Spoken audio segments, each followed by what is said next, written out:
And he might have been 17.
Okay, we got everybody. Figured James doesn't need one anyway. Yeah. Jim could take that one. Okay, it's 6:30. Let's go ahead and get started, please.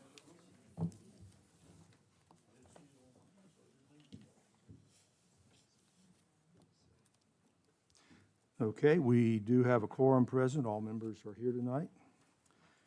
Just a reminder, if you have a question or have a comment to speak and use the microphone, make sure it's turned on so it can be recorded. We do need to adopt the agenda.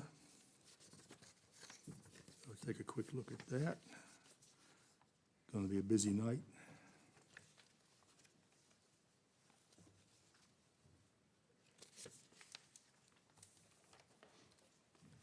Anyone see anything that we would need to? Move to adopt as presented.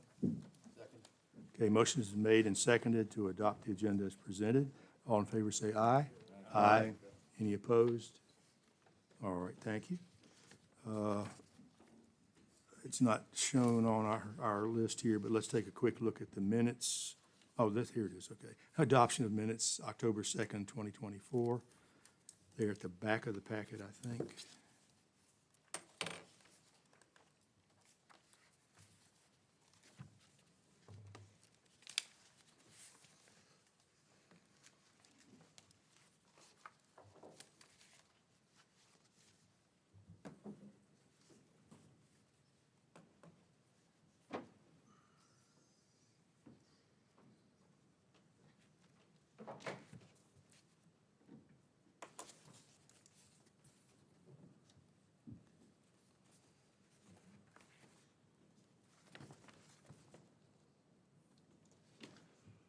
Okay, does anyone see any? Mr. Chairman, I make a motion to adopt the minutes as they are.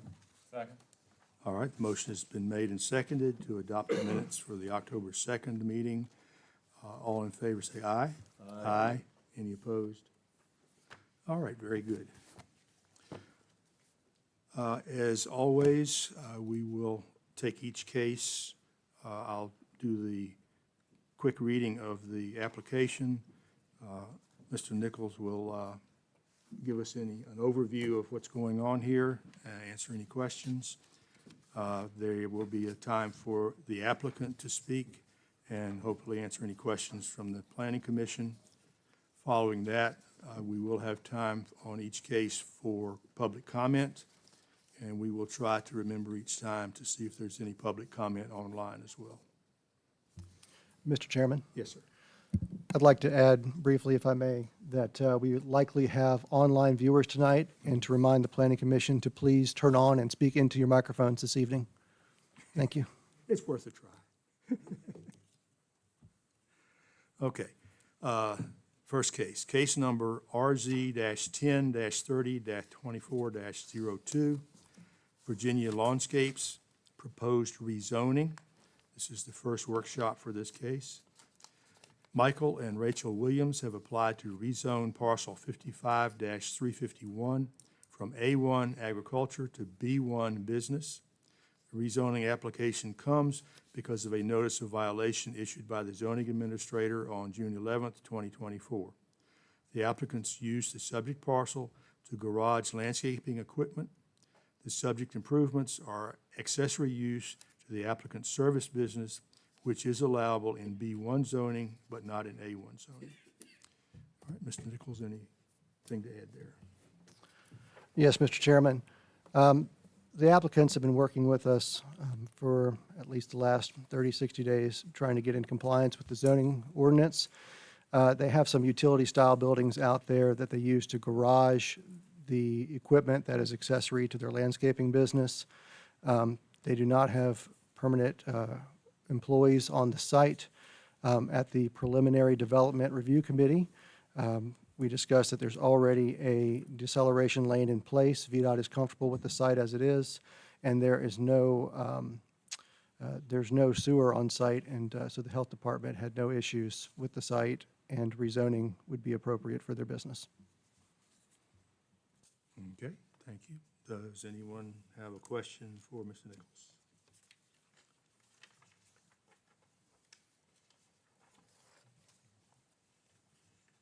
I'll start out, Okay. as always. So just going down the application in itself. And this is on several of the applications being presented tonight. Is there, one thing, is there a 600, looks like it wasn't checked. Had they paid their application fee? Their application fees have been paid. Okay. The items are covered that are on the list. This is from when I originally took the application. I talked to Mr. Smith about it earlier. In the future, I will modify the PDFs to check off each of those items, but they have indeed been satisfied. Okay. Going on down that list, page 4, the adjoining property owners, there were none listed? The adjoining property owner list will be assembled prior to the joint hearing, the public hearing. They'll be mailed as required by law, along with the advertisement for the joint meeting.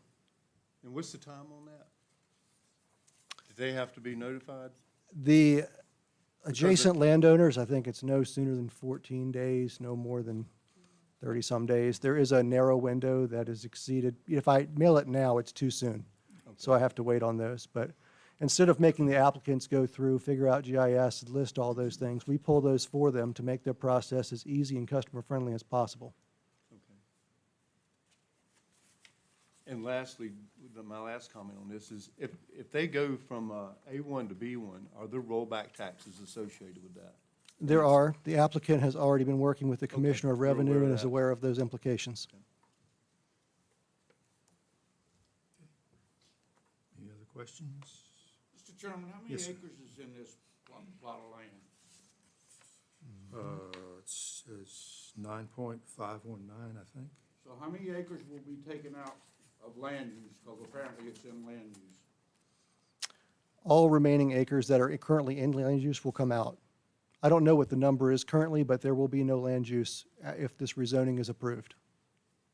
So I'm to understand that all 9 acres are gonna be B1? That is correct, sir. So in the past, when we've had, applications of buildings like this, like previous garages or whatever of that nature, we've required a bathroom. We're not requiring a bathroom this time? The applicant does not have employees that work on the site. They're simply using it to garage equipment. The applicant has stated that employees will show up, unload one piece of equipment, load another one, and leave to go to their job sites. So when I've seen trucks out there and I see people getting in and out of them and walking around and stuff, they're not on the job site. They're not on the site itself. And I know what I've seen. I would encourage you to discuss this with the applicant. They are here tonight. They can answer your questions directly. And so the buildings, the new buildings that got put up before this was zoned properly, will the new buildings have a building permit for them? My understanding is that the building official is aware of the buildings and that they are correct. We can follow up with Mr. Wilkes with a letter if you prefer, but I believe they're correct because we are in constant communication in the office with these cases as they come through.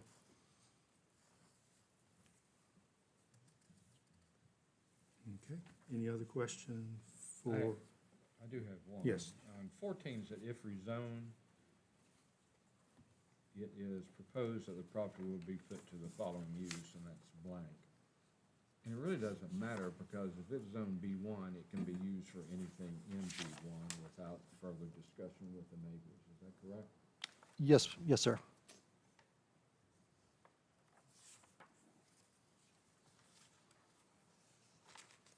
okay, any other questions?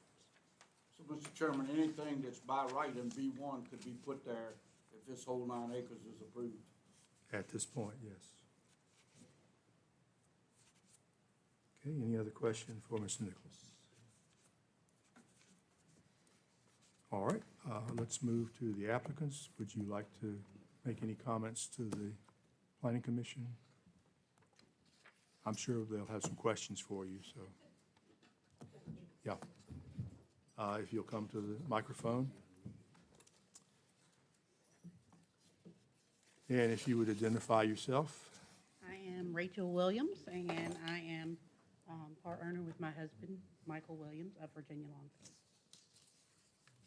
Okay, do you have any initial comments to make, or you just, No, just basically, we were in with the meeting the other week, and basically what I said then, when we bought the property in 2019, we came to the county and told the county what we were going to use the property for, to garage and store our equipment for our landscaping business, which we run out of our home in Green. That's where all my offices are. That's where everything is conducted. Before we bought this property, we had a vacant gravel lot that we rented in Green to store the equipment on. And when we bought this property, it was basically to store the equipment, which is what we've done. There's nobody working there. My husband is there from time to time, you know, moving equipment around or messing around, but as far as employees, nobody works on site. They come in and take one piece of equipment off, leave, go for another. Most of the time, it's in the mornings or the afternoons. You see them leaving for the day and coming back in the afternoons. But nobody is employed to work on site. We service the whole state of Virginia. So our crews are out and about. They can be in Richmond, they could be in Roanoke, they could be Virginia Beach even. But nobody works on site. We just basically store our equipment there. It's no office there, no anything. okay, thank you. Are there any questions for the applicant? I've got a question, but I don't know that it really has that much to do with the rezoning part itself. But I'm just looking at the property itself. Do you have, and you may or may not, apparently the church is next door. Yep. Y'all got an easement, Yep. an easement or something to We get do. through their lot to your property? We sure do. Okay. Yep. That was part of it when we purchased it. She already had that easement in the. So do you store and sell any products off of that property? We don't generally. The one time we have, and that's just because we had an overrun of some mulch that we were letting people come there and pick up if they wanted it. But we don't, there's no sales there. There's equipment there. And of course, we do store mulch that we take on our trucks to job sites. But that's it. Mr. Chairman, a question to ask. When we were discussing a while ago about when we send out the notice, it's always been a practice in the past that we try to notify the existing homeowners or the adjoining homeowners. So if they want to come to the workshop, they can come and we can air out any differences we got or any concerns they may have before we get to this point. Isn't that what we've always done in the past? They would have to be, I guess, notified individually. But I mean, That's the point I was trying to get Yeah, to it earlier. is. we brought them in so if the people around the project had a complaint, we didn't have to worry about it the day we had the public hearing. That's correct. I think that's true, yeah. I mean, once again, that was the reason why I was asking that. It wasn't so much technically part, but we've heard so many times that when people come up here, it's like Pete said, I didn't know anything about it till last week, or Yeah. last night, or whatever, so. So in addition to the required notifications, it would be a courtesy, I guess you're saying, to, Well, we said we were gonna try to work Yeah, on that yeah. at some point in the past year. Mr. Chair, yes, sir. Chairman, if I may, So the mailings normally go out for the public hearing. I'm not aware of mailings going out in the past. Now, if it was a past practice of maybe an administrator to call or reach out, but there's no mailings that have occurred that weren't just specifically for the public hearing, so. I think, Mr. Weekly, it was a call and a reach out. Yeah. Okay. Just to notify the neighbors, Okay, this is coming down. okay, Something kind of above and beyond what's actually required, I Okay. guess, We'll take- as a courtesy. Yeah. we'll take note of that. Yeah. Thank you. Kind of fell through the cracks again, yeah, yeah. Okay, any other question or comment? Mrs. Williams, this sort of came to mind. I didn't really get a chance to look at this stuff ahead of time, but I see the real estate tax receipt is sort of attached here. As far as like personal property taxes, equipment and stuff, is that registered in Madison? It is. And so that's, okay. And that kind of just goes into the use Yep. too, as And far when as we that. moved from Madison to Green, we transferred all of the company vehicles that registered to Madison. Taxes are paid here on all that, no longer in Green. That's probably a good Equipment, thing. Heavy equipment, all that's over here. So, Yeah. Okay, thank you. Yep.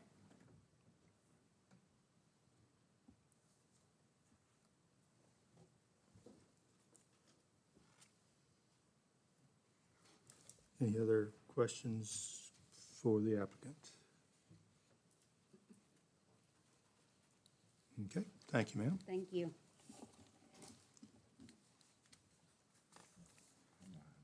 All right, do we know if we have any public comment online? Okay. All right, while we're checking, is there other public comment on this case? Any other public comment on this case?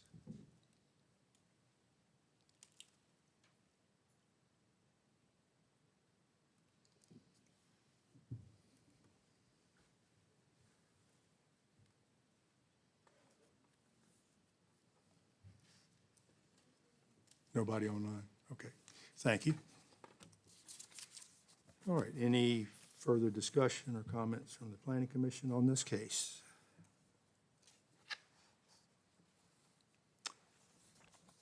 All right, moving on, the next case is case number SUP-09-18-24, Meander Inn LLC, special use permit application. This is the second workshop on this application. Meander Inn LLC has filed a special use permit application to operate an event venue located at 2333 North James Madison Highway, Locustdale, Virginia, 22948. The further identified by tax map parcel 52-11. The property is zoned as agriculture A1 and contains 77.067 acres. The property is improved by an existing historic manor house, outbuilding cottages, and barn. The applicant proposes to operate an event venue consisting of the existing building, converting a horse stable into a wedding facility, and adding 10 separate 200-square-foot cabins for short-term rentals on the existing property.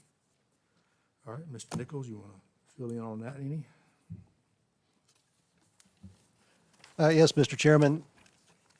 The application is mostly the same as it was at the previous workshop. I'm putting up here on the screen now, we have one item that came very late this afternoon that did not make it into your packet, but I figured we would share it. We'll go ahead and make sure that the proposed proffers that Mr. Seek provided to us this afternoon are emailed to everybody either this evening or first thing in the morning. I've had one run through on these proffers. They're things that are reasonable for event venues that are around the county and seem to be more or less in line. Like I say, all of you will have a copy of that by first thing in the morning. Just came in a little late this afternoon. All right, any other question for Mr. Nichols? I've got a question that, so we're saying this is a second workshop. So back on September the 18th was when this first came up. So for whatever, I remember when we were going through this, it came up and it was said, well, we're introducing this. And I went back to that particular agenda, and it says, introduction in parentheses, which we never see. So was that an actual workshop, or was it introduction? And I don't understand, because if it was an introduction and not a workshop meeting, then this is the first one. This is a workshop. It was scheduled as a workshop. We can title things however you want. Well, it can't go to the joint if we haven't had two. What would you like it to be, sir? It's not up for me to decide. I don't decide this. I'm just making note that one was an introduction and one's, Considering it was heard at a workshop, I would consider it a workshop. Our attorney is here tonight. I'd be more than happy to ask him for his opinion, but I suspect that the first meeting that occurred at the Planning Commission workshop is considered a workshop. then I'm gonna ask as well, then why are we introducing this as an introduction? I mean, At the previous, I'm not sure what the rub is. I'm just trying to identify whether this is the actual This is the first second workshop, or Mr. the Schneider. second, that's all. I don't remember it that way either. I remember it as an introduction, and this is the first workshop. My main thing about this is we haven't had a chance to really discuss it. I really don't see a whole lot going on with it. I think it's a great-looking application. But the bottom line is, we really haven't had a chance to discuss it. if Okay, there so even you, is so much you'd to like this discuss. applicant to have a third workshop? If I may, because this kind of overlaps myself during that time, so I had to go back and look at the agenda online. I think what the confusion could be, and we can relate whatever, I kind of follow suit of predecessors when they say introduction. So technically, that was the first workshop, so it was listed as a case, and I'm looking at the background information outside of the proffers that Mr. Nichols is mentioning tonight. The background information all was there. So there was a first workshop in September for that. I think it may be best, we'll move forward, we'll remove introduction. The introduction will just be a natural occurrence when it comes to the first workshop. Or we could list first and then second, however, but there was a first workshop on that in September, what I see online. yeah, the applicant was actually present and spoke at that workshop, too. Oh, yeah, I'm not saying we didn't discuss it. I just was wondering, I just kind of thought that it was an introduction. Yeah. It wasn't an actual meeting. I mean, but we did talk about it, so I mean, Well, we used to do those previews. correct, right. too, You know, and it sort of had Right. like a little half preview, half workshop sort of feel. Well, it's been 2 months ago, you know, so time's elapsed and kind of like, oh, I remember this now. Yeah, and And you can talk to the applicant when it comes up, but I believe even since then, the applicant held a type of open house event for an outreach for the community. So that's just a little recap from the last workshop. Yeah, and if you look at this agenda as an example, Mike, you know, under information and correspondence, that's where it typically says upcoming public hearings and workshops. And in this case, it was under the agenda itself, not under that heading. okay, so moving forward, I would suggest maybe not put introduction on an actual first workshop. Well, we don't normally put introduction on the first workshop. Right. This one was. Yeah. If you'd like to discuss the way you'd like to see things formatted, I invite you to call me anytime you'd like to, and we can go through how you'd like things to be formatted. I'm always there, office hours 8:30 to 4:30 every day. Okay. Okay. Any other questions for Alan?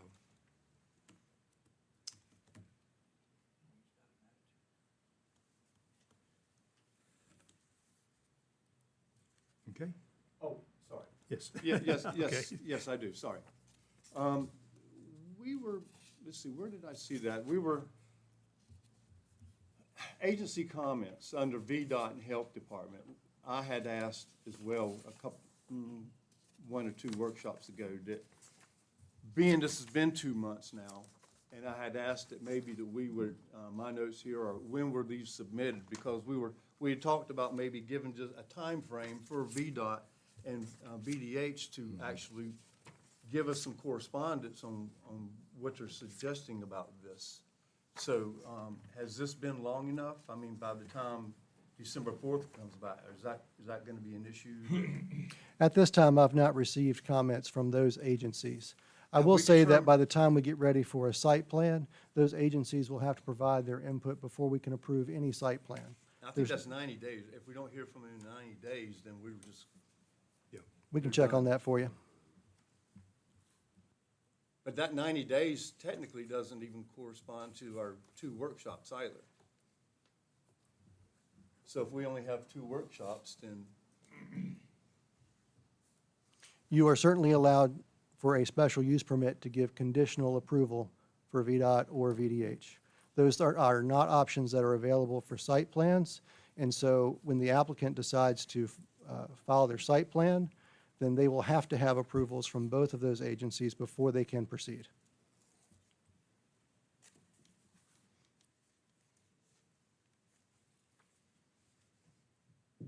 Okay. Any So, other? Mr. Chairman, to Yes, vote on this for approval, then we'll have to have VDOT and VDH approval. I think it's been customary that we did look for that, but Mike's point is also well taken, because actually, there was an intervening workshop that the applicant wasn't able to come to. I'm not sure we actually had it either, but he had asked for this to be, the second workshop to be this time. So it's been more than a month already. It's probably been closer to 2 months.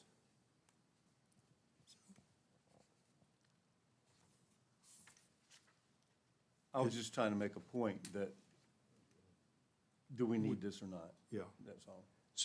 So Is VDOT approval necessary before we vote on a special use application?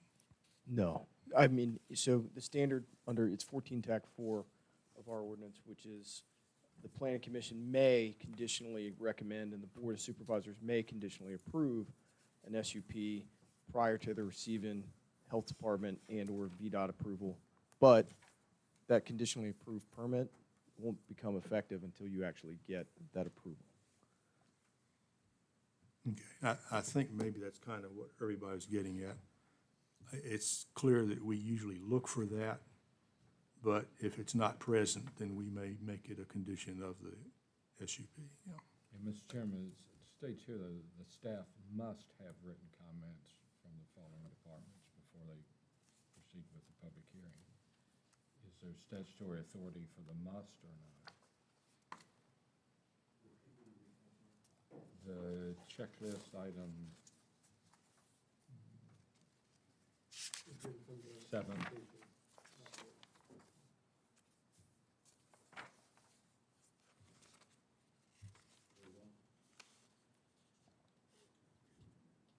Yep. Yeah, that's right. Staff must have written comments from the following departments. Prior to the scheduling of the public hearing. I would think that our ordinance trump. Is that gratuitous or is that?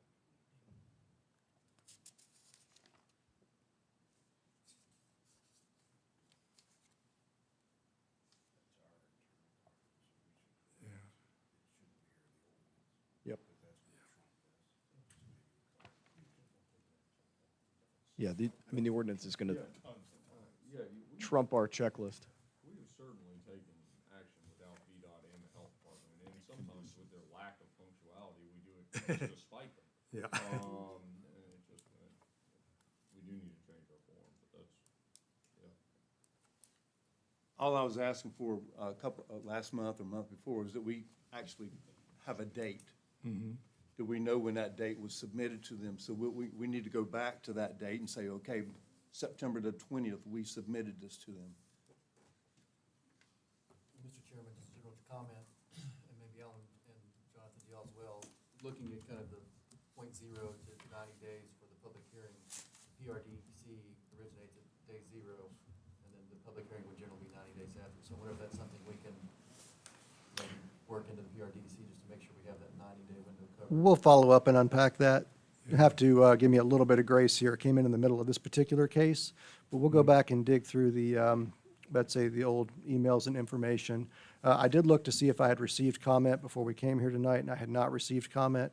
But we'll see where that went. I'll follow up with Mr. Wynn, and we'll see where VDOT went and with the health department as well. I think we're more or less in line on the other things. But yeah, absolutely. The new ones that came through PDRC last time, we were already getting comment from those agencies, so we're more or less in line. Yeah, my only concern with that is that, may have to ask Hannon, that's not a publicly announced meeting as far as I know, is it? That's a within. It is published, the agenda is published, the minutes are published from that meeting. The public is is invited to attend. It just happens to take place during the day. Okay, so it is then. Okay, so that's a valid point, yeah.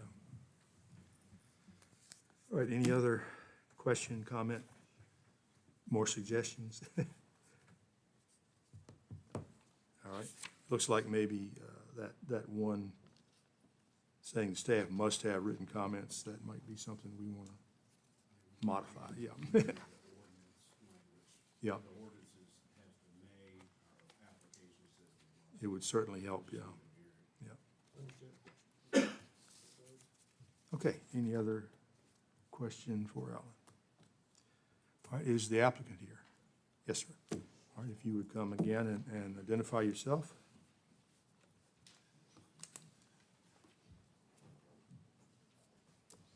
All right, and we know you've already provided some proposals here, so would you kind of give us an idea of what you're talking about now? Yeah, no, glad to be back here and apologize for not being able to make it last month. I had a death in the family, so I had to go to Massachusetts, so. Go ahead and identify yourself, Yeah, please. so I'm Chris Seek, one of the owners of the Meander Inn LLC.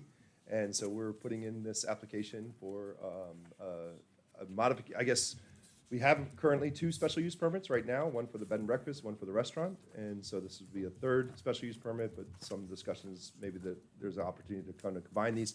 The proposal here is basically to take our barn that we have that right now is not being utilized at all, and we want to turn that into a wedding venue so that we can host weddings. We're losing out on that revenue right now. We're often host people with us who then go to another venue, so we're losing out on that. So we'd like to do that, and then also looking to propose 10 new cabins as well, because again, we're full pretty much every weekend during the season, and you know, we're just realizing that it's just hard to keep the staff levels that we have without the amount of revenue that we need.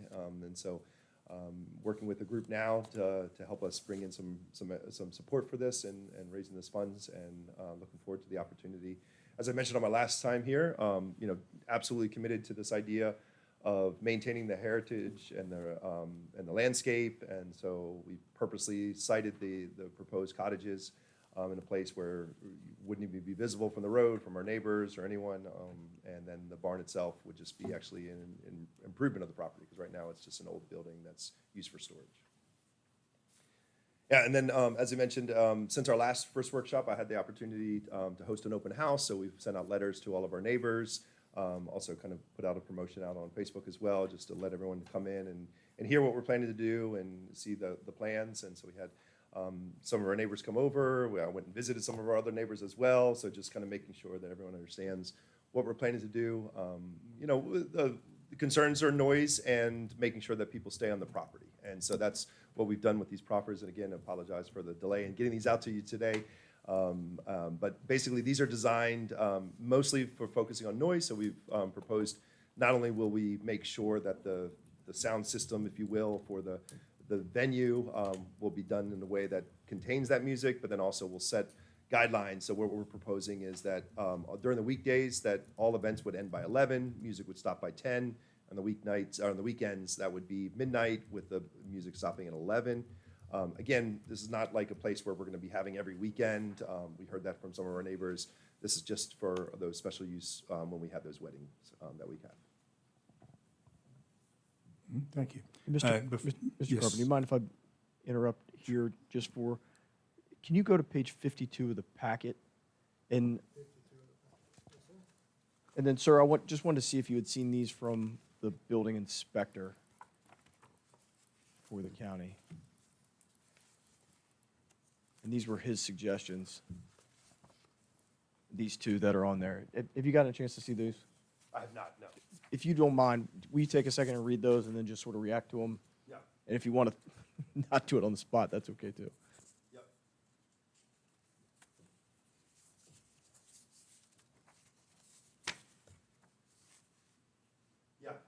So, yeah, I mean, the sewer and water, we want to make sure we're following the VDH stuff there, like we do with all of our cabins and stuff. So that's not a problem. And the second one, related to the life safety, I remember talking to him about this and just making sure, and absolutely would love to. Okay, I to figured allow they that. weren't Yeah. objectionable, but I just want to make sure. Okay. Yep, not a problem at all. Okay, very good. And before we start, I want to kind of compliment you. I wish every applicant would deal with the neighbors ahead of time like you've been doing. Sometimes that creates quite a problem. Yeah. Okay, questions for the applicant? And complete the applications. And as complete the thoroughly as you application, did. yeah. Thank you very much. Questions for the applicant? Hey, Chris, I just have one, kind of looking at the photographs of the entrance. What is the capacity of the wedding venue with guests? The one we're looking to do The one right you're now? looking to do, Yes, yeah. we're looking at the 80 to 120 kind of Okay. range for that. That's the thinking that we have right now. And that kind of pertains on the entrance and the pull-off with large buses, and will we all be accommodating? We weren't planning those? on buses necessarily, but again, we haven't even got there yet in terms of looking at what would be needed. We do know that some of our delivery trucks have a hard time getting into that Yeah. entrance there, so we'll definitely have to take that into consideration. I drove by the other day, and that was my only kind of question, is like, if they're gonna do buses, I wonder how that'll work, but that's the only thing I've kind of Okay. noticed. Yeah. Kind of following along those lines, have you had contact with or discussions with VDOT about the entrance? I have not. Again, I know that they already has the pull-off there. I guess that was, when we bought the property, the previous owners mentioned how that was a requirement that they made at some point when they owned it and everything. So they already have the kind of the emergency pull-off for, Okay, so you already have the turn lane in place? yes, that's already in place. Do you happen to know the width of your entrance? I don't. Oh, no, okay. Any other questions for the applicant? I don't have I just have a quick comment. We came there and ate Oh, nice. and talked to Mr. Dan. Yes, And he filled us in on a lot of that stuff. A super nice guy. yeah. And the meal was great. We enjoyed being there. That's great. And I just wanted to compliment you on that Oh, as thank you. well. Yeah, I hope to see more of you guys out there. Mr. Carpenter, just Yes. one more, in terms of the conditions, because, and I'm sort of opening this to the applicant and also to the room. I know, because it'll also, it's, I think one of the proffered conditions on the next one too, is for the music, I know we have cutoff times. Do we normally have like, it won't start until time, like, I don't know, an AM or like a noon or anything like that? Or is that something we generally leave alone? We leave it alone. Happy to do that, though. We're not going to be turning any music on in the morning, because that would interrupt our guests. Yeah. Mr. Chairman, I've got a suggestion maybe. Being this is our last workshop before the joint meeting that we would take a vote on it, should we go through these proffers instead of waiting on an email tomorrow and we won't have a chance to discuss them again until the joint meeting? I don't know how many, I don't know how many there are, but should we possibly go through them now and being we're not gonna talk about them again? I think that would be appropriate, yeah. Yeah, happy to, and it's only a few here. I mean, the first one is noise control, so as I mentioned, the first point there is just making sure that when we set up the system, that we do so and keeping in, no speakers on the outside, for example. Second point was about timing, so this is the weekdays and weekends. So again, I have concluding, all events would conclude during the weekdays at 11, with sound systems turned off by 10, and then for the weekends, it would be midnight with the sound turned off by 11. So that's what I have right now for the noise control. Next up is the property signage and boundary control. This is one of my neighbors, just expressed, because we share and we don't really have, and sometimes the guests don't know and they're just walking, and so they went out to their property, and so later learned it wasn't our guest, it was actually somebody else, but the point was that we'll make sure that we make it clear where our property boundaries are, so that one of the things we do is encourage our guests to walk the property. We have a trail that goes around the whole property, but we'll do a better job of marking that and making sure that no one's leaving our property going onto our neighbor's property. So that's what that second one's about. The third one's about lighting, just making sure that we keep our lighting, projected down, so we're not creating any light pollution there. And then traffic and parking is just making sure and saying that, when we do have events, we'll make sure that there's no, by any means, anyone gonna park anywhere but on our property, so there's no parking on the road or anywhere else or any of the side streets. And then the last one, second to last one is environmental, just kind of again mentioning that our waste management, so again, looking at recycling and that, I mean, we could also add in here the comments about the VDH and making sure we're tied to the septic there, that's approved. We also mentioned something about buffer zones. Again, this is something we've always been working on, especially with our neighbor Ferris. We just want to make sure that we're trying to do the best we can to kind of block him off so he's not disturbed by our guests as well. And then lastly is the community engagement. We just want to, make sure that we have any changes, we would let our neighbors know, and then also just having a way that neighbors, and that's one of the things we talked with Jan and Deb about, is like, you will have our personal cell phone. If there's ever an issue, you can reach out to us directly. And even if we're not on the property, we'll make sure to take care of it right away. But we're open to, so if there's anything that we're missing or anything else you feel like should be added to this list, by all means, we're not looking to throw big parties out there. It's really about just complementing the business that we have and making sure that we stay a good neighbor. I've got a comment about item number 2, your music till 11 p.m. Is that, most of the music going to be down there at the reconstructed horse barn? Correct. Which basically sits in the middle of the property according to the plat that I'm looking at. Is that where that's going to It be? is, but that's kind of where the river is, and so like it's actually furthest from our neighbors. I can see by this, I don't see any other houses near that. But it looks like back over here, you got one little part here where it pops over and you've got some kind of something that's right there on the property line with. That's the other one. So we just use that for our storage and our trash and everything, yeah. So that's where our lawn equipment goes.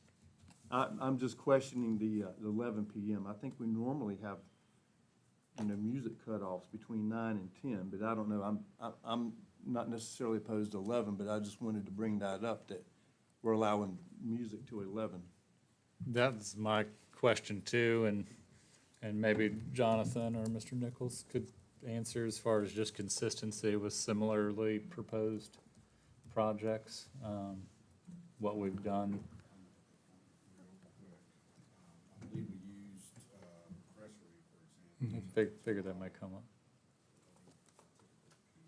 I mean, and to me, I think Crest Ray is one, certainly one case that's worth looking at, see what we did there. James, didn't y'all's cut off 11? Think so. They are their own neighbors. I know that, but still. That music bounces around down that hall. Yes. How about Bald Top? Anybody know? Well, they close at 10. So, We heard the Warcraft Brewery, the one that's down the road from us, so the neighbors were saying that sometimes they hear that a little too later than they'd like, and so that was where we were like, okay, let's make sure. have they given you feedback on that? I mean, is a time that they, I don't know, just the neighbors were complaining about some of the noise coming from them, and I was like, okay, no problem, we'll make sure we turn it off, so. Your proposals are basically responding to mostly neighbors' comments Correct, already. yeah, though. yeah. While they're researching that, let me ask a question. You currently have 2 existing SUPs. Yes. First of all, I'm kind of wondering if they would be subsumed by this new one because they would both be included in an event venue anyway. So I think that's kind of what the direction you were headed. Yeah, I mean, I'm following your guys' lead on what needs to happen here. We purchased the property, it came with those 2 SUPs. I'm learning about the whole process here with applying with those. You remember my first, well, actually, the pre-workshop, when I had the initial meeting, there were some discussions about what things we can apply for, and that's where we learned about the event venue being encompassing the units as well. So, but I think if we could roll it all into one, that would be great. Yeah. speaking of what he just said, is this SUP, is this going to go along with the property or is this going along with the applicant? Because I don't remember reading that. I read through this pretty quickly, but. Yeah. Mr. Chairman, and Mike, according to our ordinance, if you don't specifically say it goes with the applicant, it automatically goes with the property. Okay? Okay. Absolutely. Yeah. So And if that it's would, not, that would include all the proffers and conditions. that's right. Mr. Chairman, Yes, sir. So, and I've seen this, and this is a condition that you'll have on one of your other applicants tonight, because we use Crestway kind of as that model. It seems like we differentiate on days of the week, so Sundays through Wednesdays ceasing at 9 p.m., and Thursdays through Saturdays ceasing at 11.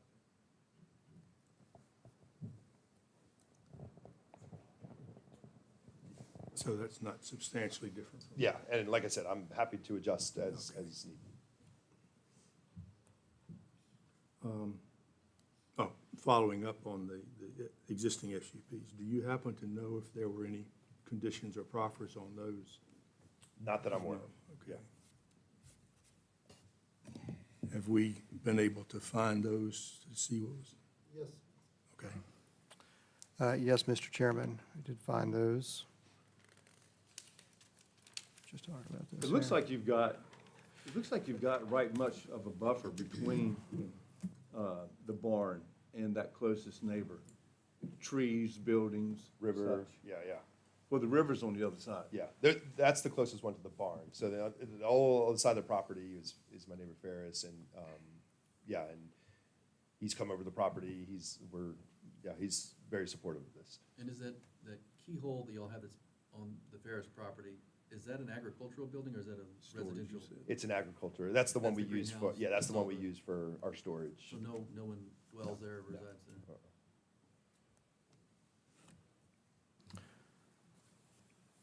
All right. Mr. Chairman, Yes, sir. comparing the applicant's proposed proffers with what happened at Cresseray, Cresseray's ordinance says that outdoor sound shall cease at 11 p.m. from Thursday through Sunday, and then from Sunday through Wednesday shall cease at 9 p.m. The applicant's is, I mean, it's a little bit later during the week, but it's a voluntary proffer. Yeah, I'm happy to change that. Yeah, I don't think that those times are in the ordinance itself. I think those were proffers, yeah, they were conditions, yeah. Well, Mr. Chairman, if I may, this is exactly why we consider different SUPs, because that's 757 acres, this is 77 acres. You could have 10 acres, you could have 5 acres. So going back and looking at what has been done prior, okay, you might just want to know that just for laughs, but the properties are completely different, so, or the properties can be completely different, we put it that way. So, I think it's something that needs to be discussed and decided upon based on the application. Yeah. And I'll take this another level, just having been in this industry a little bit. You're gonna have guests that are gonna come and say they want to do an outdoor wedding and do an outdoor event. Is that in y'all's policy that there will not be outdoor sound amplification? Or is that something we should also consider potentially adding in as a problem? No, I mean, so I wouldn't want to have sound outside. Like, it would need to be in the wedding venue. There's no reason to have a DJ outside on the lawn. Like, we have a venue, that's what the venue's for. I don't see any reason why we would want to allow any of our guests to be able to do that.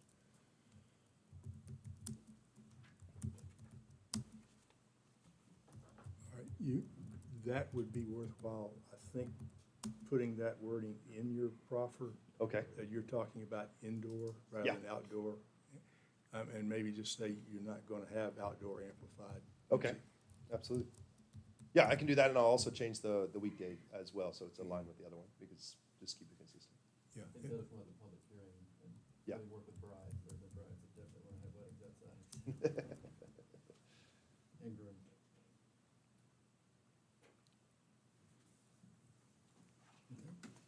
Looking at the septic system, has an engineer looked at this? What we proposed here? Yes. No. So, well, let me take that back. We had a local engineer from Madison County do a soil test for us just when we started looking at this. This was pre-COVID, just to get a sense of like, do we have room? Is there places for us to put a septic? And he we paid for that kind of soil test, and he did that initial kind of, it was an initial site plan that he was doing for a septic at that time. We were just a little early. We were doing that before we were ready. At that time, he said, you've got plenty of options, you know, and he pointed out the different places of where this could be, and then he was the one who recommended the location that we're suggesting, which is near the existing. He recommended for the lodges to be that far away, and he knew about all that? Yes, Because it looks to be quite a distance, these three way over here on the end where the field's at. that's true. Yeah, those three were, And he said that field would be okay that close to the flood zone? yes, yeah. But again, I think these are all like, when we have our site plans in the VDH, approvals are gonna dictate those as well.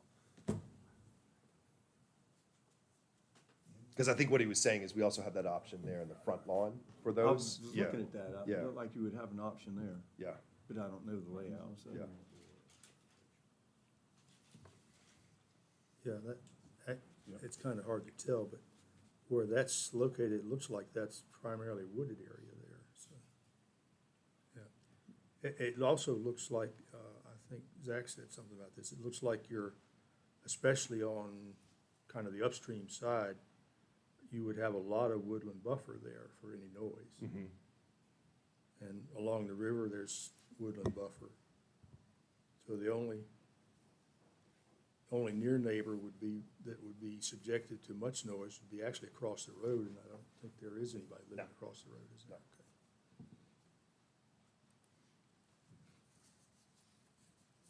Steve, Yes, I hate to go backwards on you. Why are we regulating indoor amplified music? I would say we would. Well, We're it's not. 9 and 11 is for indoor music, correct? Right, yeah, We are drawing parity with Presseray, which is outside amplified yeah. music. If it's indoor, I'm not sure we would need to say anything about it. Or Right. just say, instead of all this, just say no outdoor amplified Okay. music. There. I mean, And that way, if they want I mean, the big Have a concession midnight is not party. doing the outdoor events. to, yeah. Yeah, And if he's doing it all inside, then I don't see why we have any say in any of that. Exactly, yeah. And any sound that does come out of the building is pretty well buffered, it looks like, yeah. Yeah, that would be much simpler. yeah. So when we issue an SUP, are we concerned with an official site plan that would have regards to where septic fields are supposed to be and whatnot? I believe the site plan comes before any Site- construction. Site plans will be reviewed and approved based on an extensive checklist that the ordinance provides that includes VDH and VDOT approval. If more ground is disturbed than 40,000 square feet, then that site plan will come before the Planning Commission, and everyone will have a chance to critique it. It is likely that, I did have a conversation with our ENS administrator. It's likely that the site plan for this one will break more than 40,000 square feet. So as far as the details of septic fields, entrances, and what have you, we will have an opportunity to iron those things out in the near future.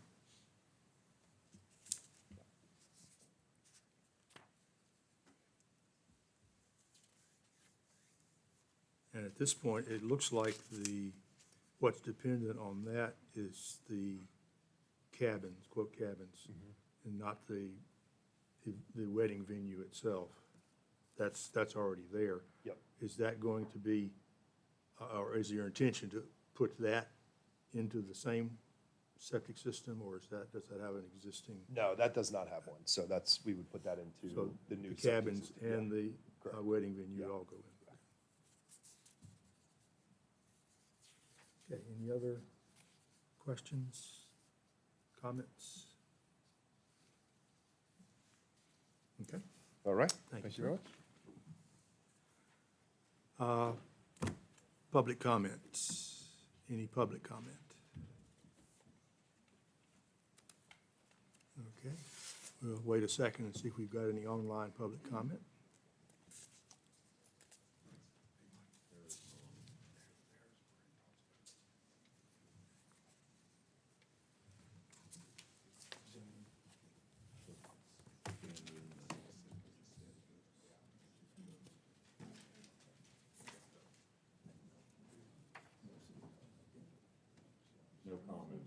No comments. Thank you. All right, with no further public comments on that case. Next case is case number SUP-10-30-24-02. Kratz, Rolf, special use permit, a new ordinance proposal. This is the first workshop for this. Mr.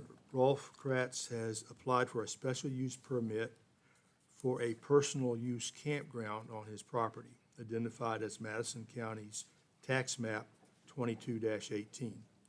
The subject parcel is 43.196 acres and is zoned A1. A personal use campground is neither permitted nor prohibited in any zoning district in Madison County. Madison County zoning ordinance, Article 14-7-1 states, if in any zone established under this ordinance, a use is not specifically permitted, it is prohibited.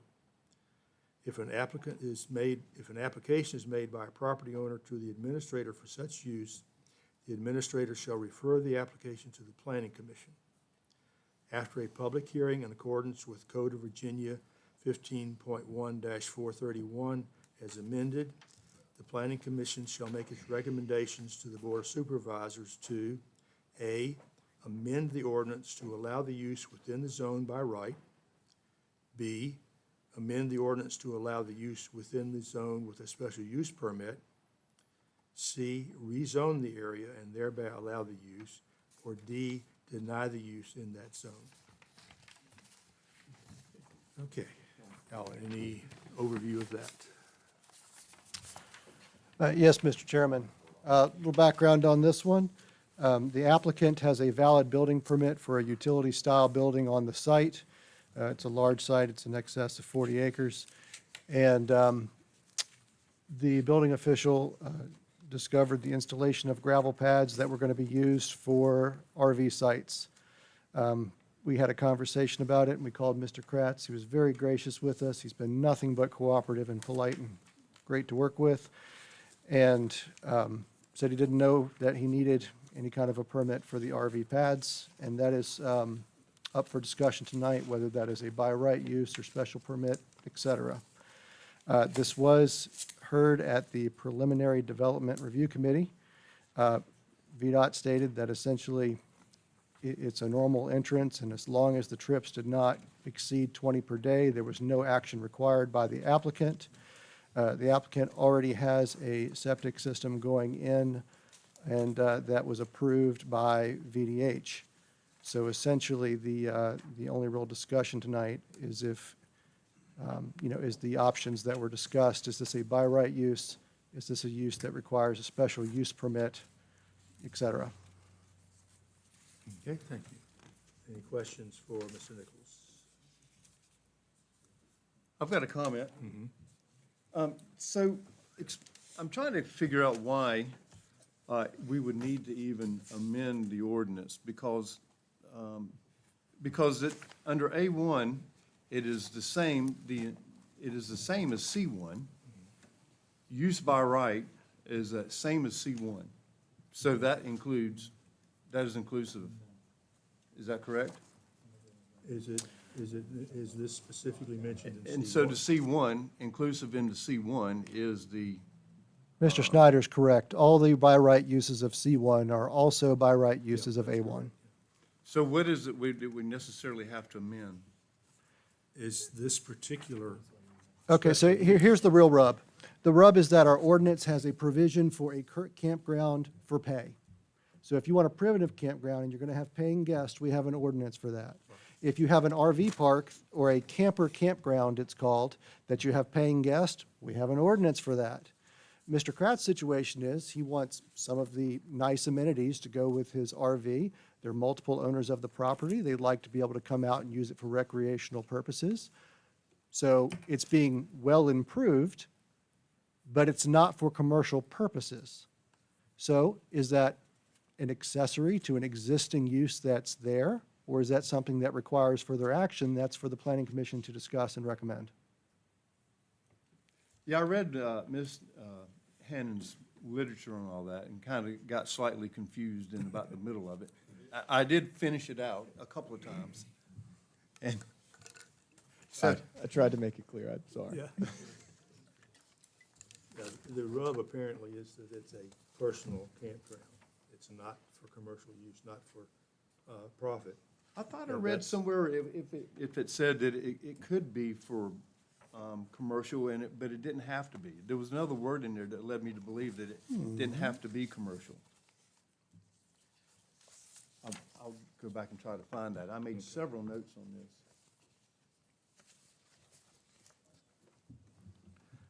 I think the applicant and the rest of us would love it if you found that. Got a question. If the property were owned in a cooperative form, then could not a recreational cooperative have personal use of it, and each would be in fee simple to that cooperative member? So, sure. And I guess the question is still, what is an acceptable use for personal use, whether it's by members of that co-op or it isn't? And I think that's what we run into, is whether or not, one, is this a by right use? And if so, we're probably done. Or is it considered an accessory use of owning the property? And if so, we're done. What I struggle with is that we've got, one is sort of like what I always do. It's like, okay, well, where could this go? What if we had 100 pad sites? Then is that something that we would want to regulate or only allow by SUP? You know, what's the line drawn on it? So the Virginia Administrative Code, I saw this today, VDH talks about campgrounds, and they define it as being 3 sites or less, or 3 sites or more, even if it's family. And then they've got a list of things, you know, that are required for somebody to put it in there. So I think that's the initial threshold question is whether this is a by right. I think that's what we got to figure. Or, I mean, to Mr. Snyder's point, if it's already contemplated by the ordinance, great, then we're also done. So I think that's where we got to go right now, to those things. Thank you.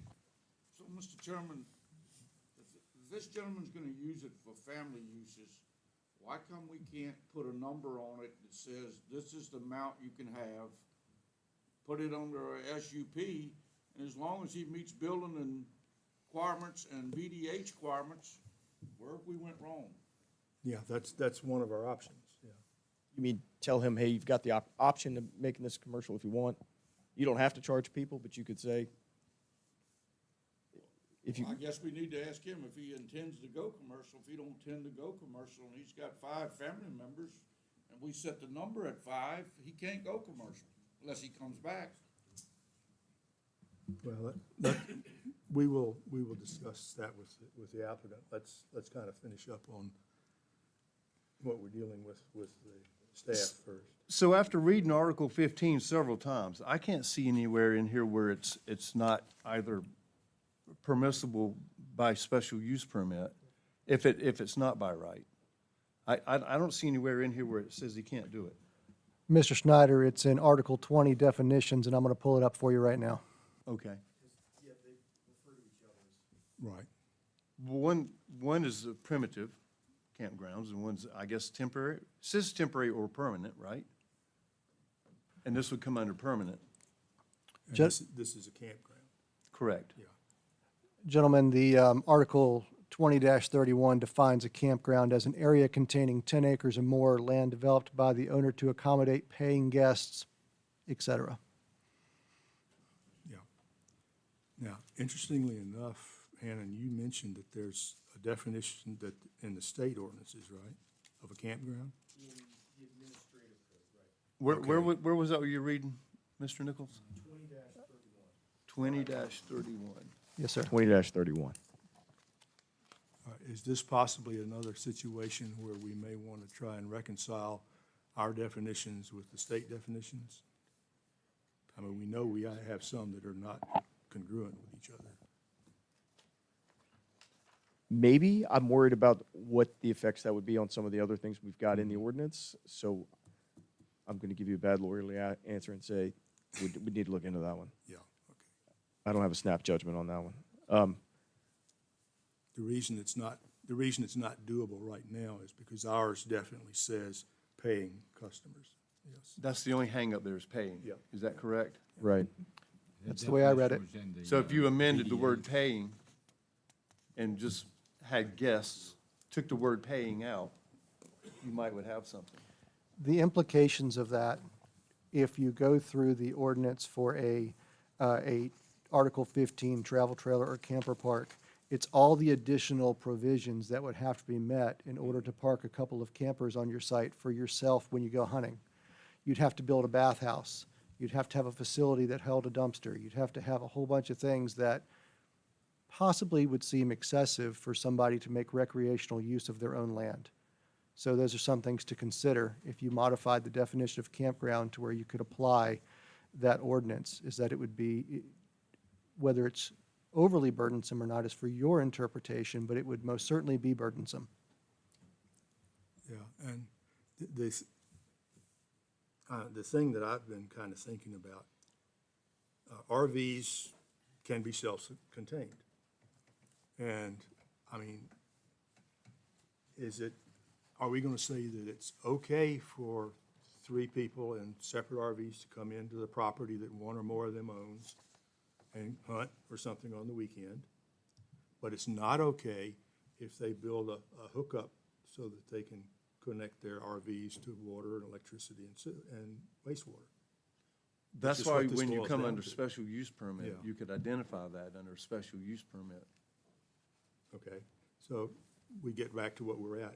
Do we want to call this, how about if it's only one? See, that's where all this is coming from.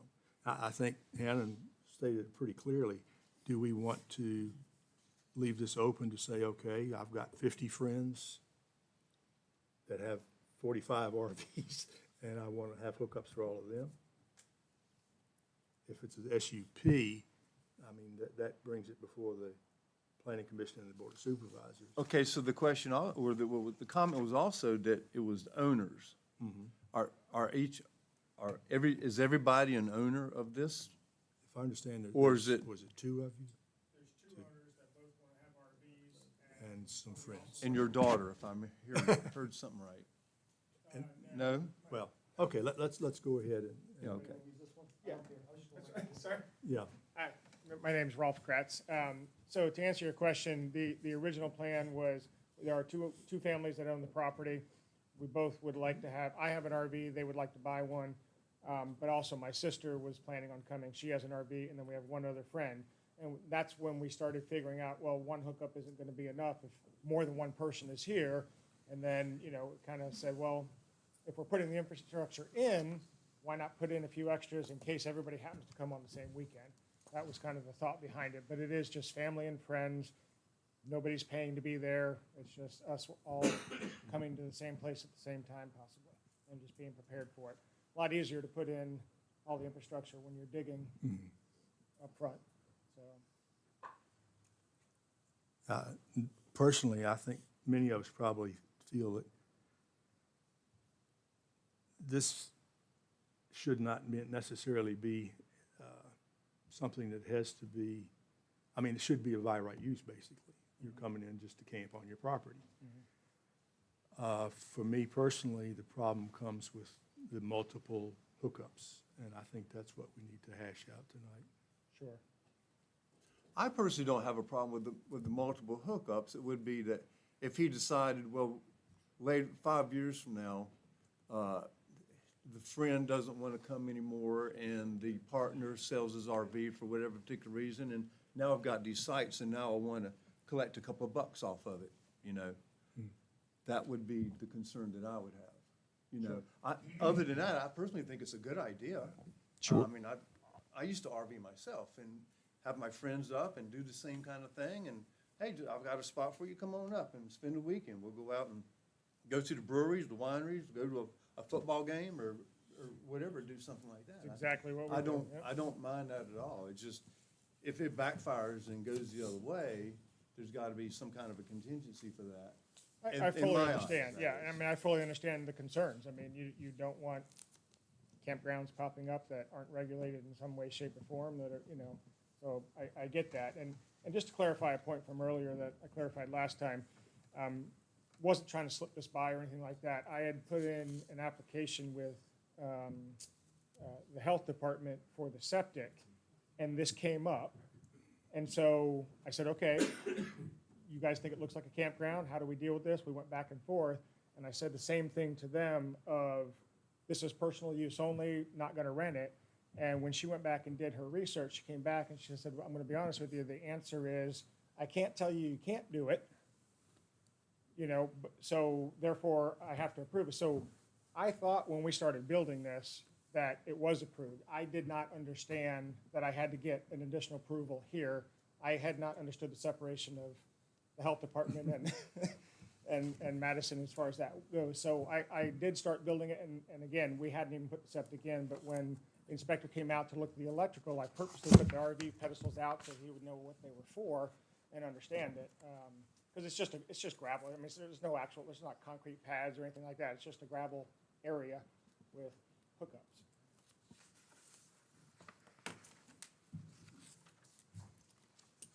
And Mr. Snyder, I'm sorry, just to answer Mr. Snyder's concern, as soon as somebody starts charging money, then they 100% have to get an SUP. And your next question is probably going to be, well, how are we going to know? We absolutely aren't until somebody My starts notes too. advertising it. Yeah. And my question was gonna be, can we even put proffers on a by right deed or anything like that, or is it just gonna be wait until there's a complaint? I'm not saying that you will, but. Yeah. If it's by right, it's by right. It's by right. So the only way we can technically put some guardrails on this is an SUP. Well, I would say that as of right, yes, but as of right now, we don't even have a mechanism to do an SUP on this contemplated use. Because of the one word paying, is that the hookup or Right. the holdup? Right. Yeah, we would have to define a personal campground as not for pay, and then we would have to say either it's added as a by right use or as a special use. Mr. Chairman, another question, people can throw things at me if they need to. Is there a restriction on number of days? Because it's my understanding that you and I can live and dwell in an RV, correct, in this county? State code caps it at 270. 270, so does this do anything with residential if we go, and we have to tread that line too in terms of everyone in the county buying an RV tomorrow for their primary dwelling, or?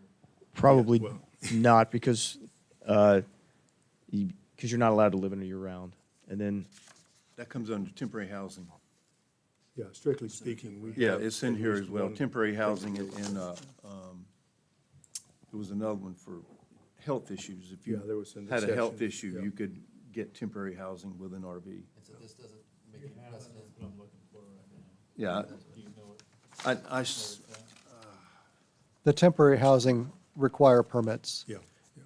If you're going to build a house, you have to have your building permit in place, and then you apply for your temporary housing permit to live in your RV. It's a similar provision for, yep, it's a similar provision for a relative staying to assist with somebody with a Yeah. health problem. You have to have a permit for those. medical emergency housing. Right, yeah.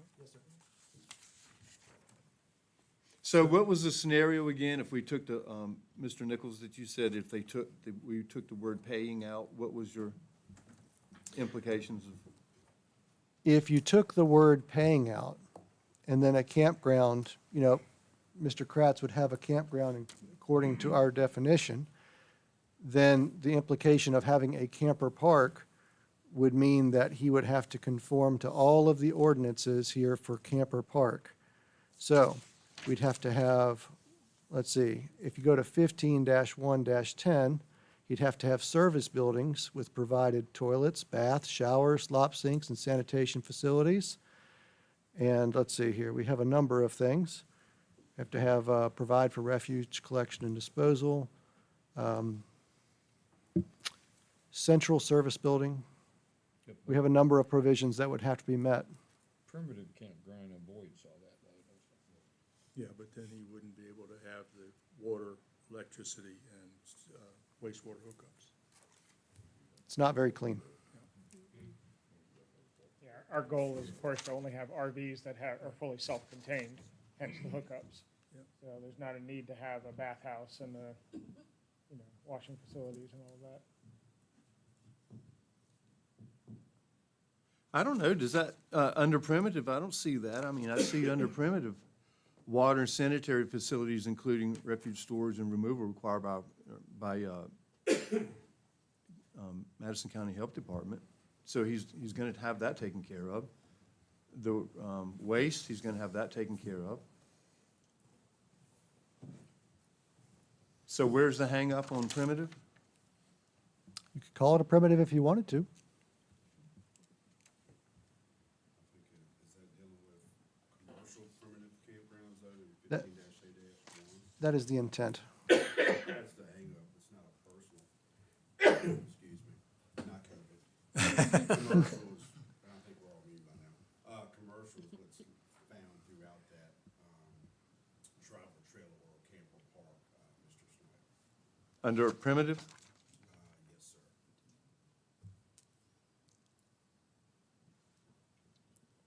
Yeah, I think we keep circling back to that same problem. It's, everything is for pay or commercial, or it would be, I don't know, if we wanted to recommend something like this, it would be simple enough, I think, to just put Well, a- define commercial primitive campground in. What's commercial? Paying guests. We have everybody pay $1 a head a night. I mean, it's that a campground, whether it be temporary or for the travel trailers, are to accommodate paying guests by our ordinance. We can amend, the planning commission may recommend amending those things, but that's why we're here. Mr. Yes. Chairman, one more wild thought, again, throw things at me, getting late. And Jamie's not here, is he? Does it have to do with the structure? I mean, I know that in some cases, you can have two houses kind of connected with a walkway and it's still just one dwelling. If they do one pad and park 4 things on a pad? I mean, I'm trying to think of an easy way. You to can't do it. because they gotta be 12 feet apart. If you look over here, starting with 15.1, it gives the regulations down to, But that's with campground, right? Yeah, as soon as you Right. go to the existing campground definitions, you Then go break into those those off. ordinances, yeah. I'm just trying to find a way to skirt it. Mr. Chairman, if Yes, I sir. may, if it's appropriate, Alan, just food for thought, Alan's put forth we're not saying final ordinance, it's just a draft to spur conversation. If you'd like for him to bring it up, it gives some options here, maybe for something for you just to start to work with. Yeah, that's included in our packet. Essentially, the premise, if I may interrupt, would be that the RV definition that we have is already existing in our ordinance. So using the definition that we already have in our ordinance, the proposal that I had put together just for you guys to consider, throw out, modify, whatever you want to do with it, would define that you could do one by right. If you wanted more, you had to do a special use permit and define what temporary meant. I threw some numbers in there, no more than 30 consecutive days and no more than 90 days in a calendar year. All of that could be adjusted to your liking, but it would allow us not to bother folks who just had one RV. And if you were going to have more than one, it would allow us to make sure that we weren't doing commercial activity. Up for your discussion. are these RVs gonna be on and off the property? They come and stay for a couple of days, they're gonna take it back home? Or are you planning on letting them stay? So to answer that question, it's two-part. Friends, guests would come and leave. As an owner, I have a place to park my RV, like a storage area, but I keep it, so it would How stay about the there. other owner? Would probably do the same, just because it's the easiest place to keep it. It wouldn't necessarily be hooked up and being used, it would be stored there. But it would And- remain there, it would remain there. Yes, most likely, except when we And go your sister? on trips, others. She has a storage facility at her place, at home. Just asking so I get. a Yeah, no, full no, so picture. so basically the two owners would store their RVs most likely there. Again, he doesn't even have one yet, but assuming upfront that he's gonna get one, we would both store them there. But my plan, for example, would be to put it under cover, save the roof, save, everything, and then pull it out when I arrive, hook it up, use it, put it back. So, it won't, in other words, it won't stay hooked up. Mr. Chairman, I swore I was not going to say this, but I'm going to anyway. In my opinion, this is by right use. I don't see why Mr. Kratz just can't walk on out of here and go do what he wants to do with his own property. At some time, agreeance. if we get word that you are charging people, we will find out and. Come and get me. As I But said before, other than I'm that, even willing to sign whatever Release needs to be this signed. man and let him go home. That's my opinion, my humble opinion. What'd be the difference? It's a very if good I owned opinion. 4 RVs and I Right. wanted to park them on my property I and know. I'd use them? Yeah, I was looking at my place out here. I'll go out there and put 4 or 5 pads out there right now. And, yeah, I'll be calling you. anyhow. I have to say that I agree with you, other than you got to do the same thing with the next person. Yeah. I'm just I'm doing saying, the same well, thing I'm just for the saying, next I'm person. fine with it, I'm good with it, but. And let's say, I'm very friendly. I have 25 friends with RVs. So, I mean, is there You're a not gonna- cutoff point? I mean, In all One, reality, you're not yeah. gonna do it. You're not gonna spend the money. How much does it cost to put in a pad and a hookup and electrical? It's hard to say, because the most expensive part was putting in a septic system. You've got to That's Right. gonna handle and all that, that. because we're Yeah, how putting in much? and again, the reason it's all worked out the way it is, we're putting in a 5-bedroom per septic system, because eventually we'd love to build a home. That's not in the cards anytime soon monetarily. So, we want to be able to use the property, and that's how this all came about. But the actual RV pedestals are $200-300 a piece, some wire, and then, the septic portion is just digging the trenches and putting things in, and then the Include water. that, include the septic field and the trenching to each individual site. Oh, everything? And the Gosh. pads? If you, and then we had to put in a well, of course, and, oh gosh, you're gonna be over $50,000. Right, there you go. And that's for 4. But So once if you those have are- 25 friends, you I'm better gonna be be, 100% fair and say, once those 2 main systems are in, then you can kind of expand. Keep saying 50, keep saying 50. Shoot myself in the foot here, but, once those systems are in, so, as long as it can handle it, but, I sometimes overthink things, but Jim brought up an interesting point. You don't have to have an individual owner. You could have a LLC with 15 or 20 people that own the property. The LLC owns the property. They can put the investment in. They're not paying for using the sites. But you can have 15 or 20 RVs sited on that. and what's wrong with that? Nothing, Right. May not be anything wrong just with it. you're seeking economies of scale and scope. Yeah. Yeah, I mean, that may be beyond the point of what we want to talk about. Yeah, that's what I say. Withdraw the application and go home. But, Well, that's an option. Do we want to, Well, he's gonna have to get a permit from the building department to put Right. electrical in, because he's not gonna get service from Rappahannock if he don't. So he's gotta do it by code. He just can't go out there and willy-nilly do something. well, and that's where we got hung up. I mean, we already have power, and we're putting the pedestals in, and I was getting the trenches inspected, and that's when we're Mr. trying to do all Elliott. that correctly. Mr. Kratz already has the electrical permits. He is in compliance with the building department, and they're satisfied with his current activity. yeah. before we belabor the point further, can we just take a quick straw poll and see how many would favor simply saying this is a by right use and go home?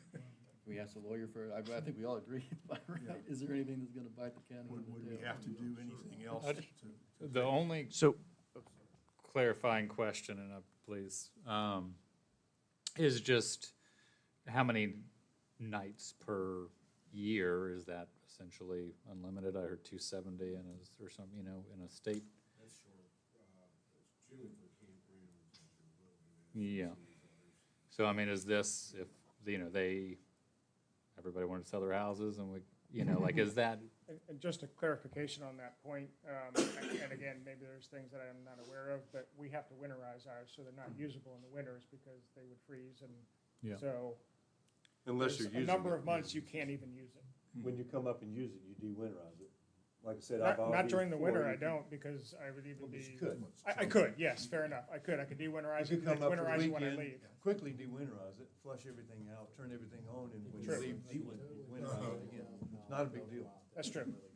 We have to do a motion to Yeah. tell them to dismiss this. so I think legally is that this could be an administrative decision by Mr. Nichols. I think he did not want to make this sort of alone and unafraid. And that's why he's putting this in front of this body and potentially to the Board of Supervisors to make that decision. I think, as always, this body can advise, and then that would give him some greater level of confidence in exercising his discretion. Yeah, and keep in mind, one of our options is always just to say it's a by right use. Straw poll, how many think that just make this a moot point, say it's a by right use? 1, 2, 3, 4, 5, 6 out of 7. Nathan, you have a particular objection? just again, like how many nights? Because no, I Okay. don't think we're gonna have Right any now, there's no definition. any widespread, RV, like influx of, communes, but would somebody buy a really less than desirable $25,000 building lot, put their RV on it? Like, does it need to have hookups? Does it need to have water? They could really just park, so it's really just the nights. If you can afford to buy a $400,000 RV, you can build a house. Well, you could also buy a $20,000 RV and tow it You there. can, but not likely.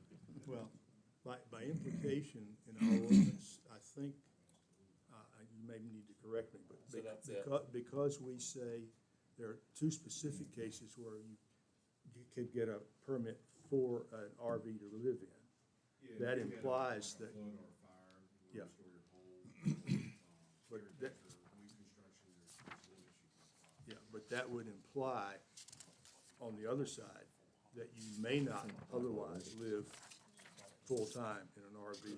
Correct. Yeah, you can't live in an RV. 6 month allowance, and you gotta come back in and check with the officials, get another extension.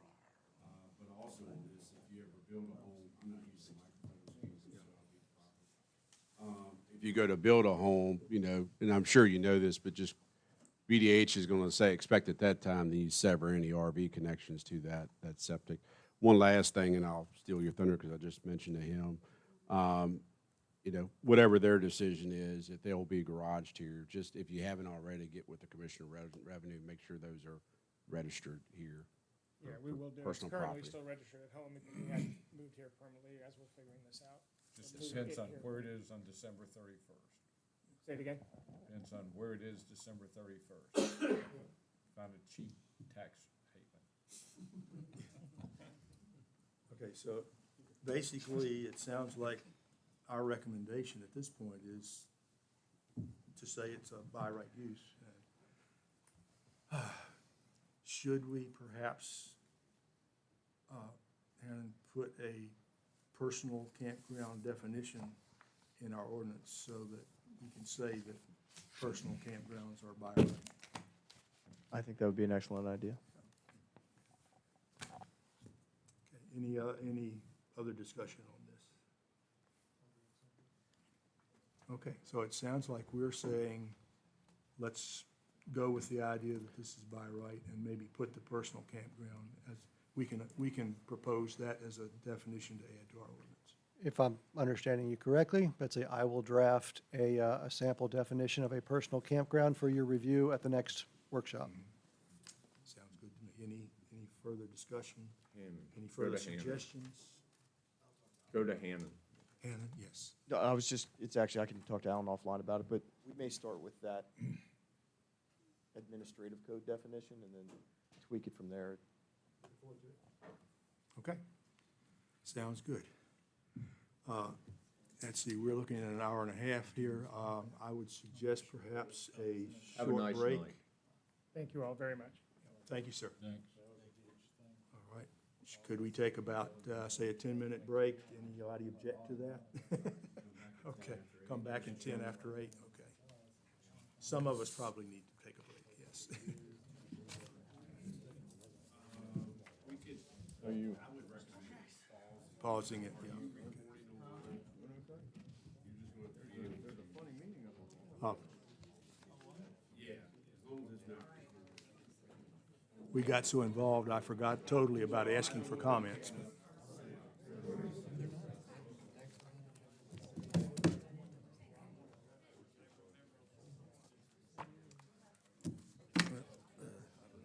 You, but I'm an old. That's a good result.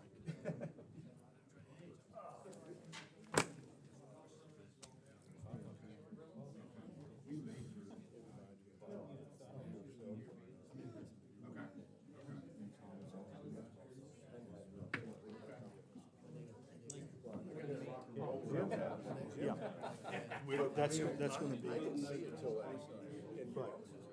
So I haven't taken 1 minute. What I'm gonna suggest tonight is that we take this, look at it, maybe set a time to have a meeting outside of our regular meeting.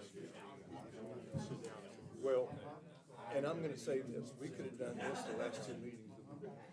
Yeah, he wasn't ready. Oh, well, okay, it just got ready? Yeah, Jonathan. Okay. You know, there's been a committee working. Well, for a year and a half. It just wasn't, yeah, it just wasn't. Yeah. Well, I mean, I just wanted to know how in depth we wanted to get with it. We have I think we should review it first before we spend a whole lot of time. If you wanna come through each page, I mean, okay, but All I want to do tonight is see if we can settle on potential. Okay. Sure, I'm okay with that. I mean, It gives us a fair opportunity to look at it. I mean, but to sit through, go page by page tonight, I think that'd be a good thing. and Jim has already gone page by page. I know, I saw the email. I can, okay. Yeah.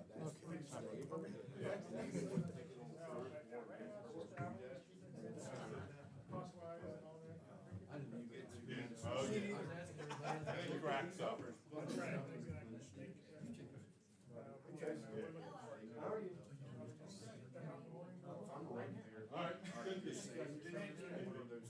How are you? Good to see you. Overall, the rate, interest rate index, you down there yet? Most facilities establish a minimum charge, even if you use less than 5 minutes. But if you go over 2,000, then this per thousand is above that, this usage fee. I'm a guy, I'm a water and sewer. So they give you that, and so this is the sewer. Overall, that was bad, but what I wanna know, put together the maps. Maps in this one would be less than. No worries, They're saying in that 25 year bill, we go up to 118, 75 to the water and sewer. Well, I went back and looked at the projected FY 25 water at this, FY 26. Sorry to drag it out. So what's the difference? And then I would ask them to provide that annual breakdown all the way through FY 24. So, sorry. That's pretty good short, and I emailed it. Whether you want electronic or hard copies there.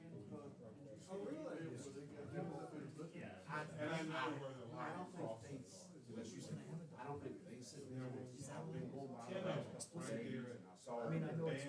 Rolling, race back, digging and stone.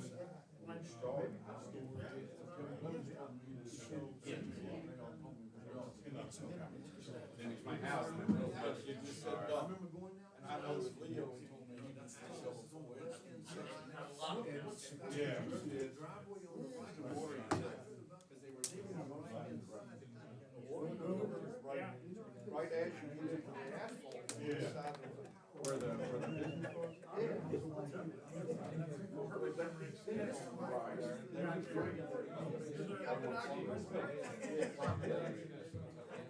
Right, that's why they were digging. That's how I see Robert Snyder. Yes, but that's why they were digging. Thank you. Thank you.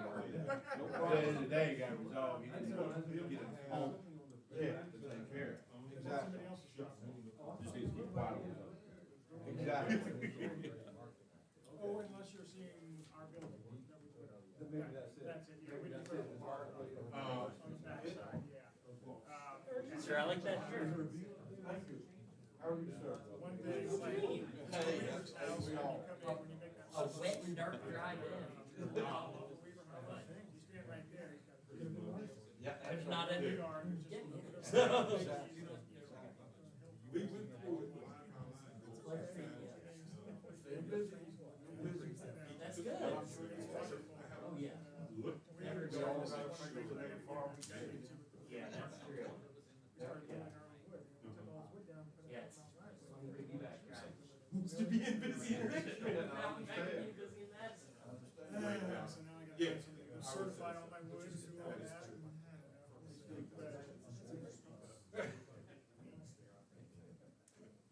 I know, I swore, I said, Here I was saying that supporting personal use RV bag. Right. Just for your friends that don't pay. I've got lots of friends that don't pay. I got more friends than I need. His buddy and I. Peanut Hill. Always together. You never had enough. What made you decide no? If I had money, I'd buy you a 12. He said it every time. If I had money, I'd buy you. I don't want to. Hell no, I got it.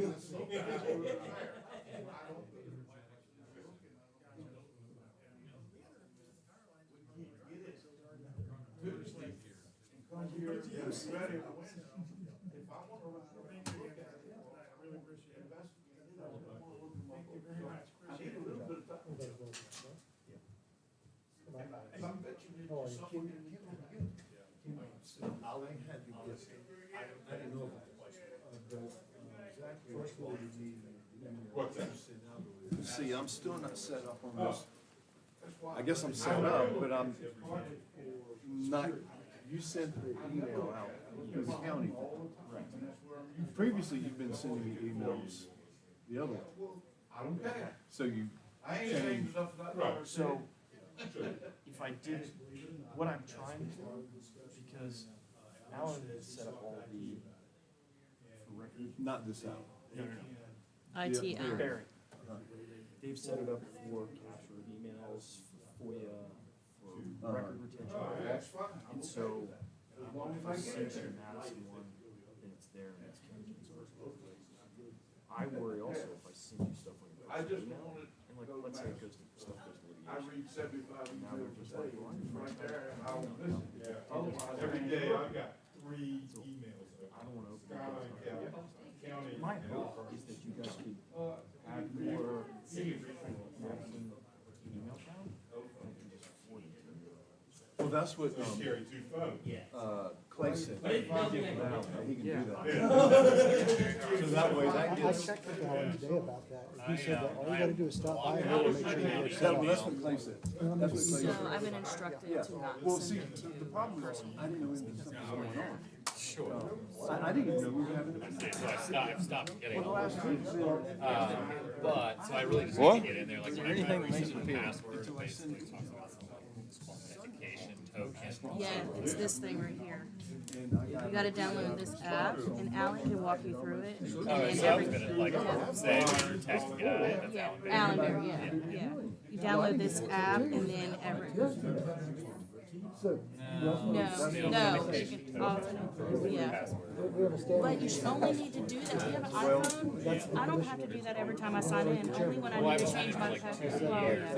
Only when I change my password, it'll let me do that, but otherwise I can sign in. Yeah, I was instructed to send it to county emails, not any person, because we're getting a lot of. No, it didn't, no, it doesn't always do that. Okay. Sometimes, in the past, Yeah. it's going out on Monday. Okay. Alan Berry, how do I get in touch with him if I need IT assistance? What extent, you know, I have a cell phone number. like an extension or? I don't know off the top of my head what it is. Yeah, I'm glad Carter went ahead and said something. Patrick said we would. And you're generally Well, there? like I told you, we were gonna start getting in the weeds on it, so. Unless there's like somebody. There's a new guy. Yeah.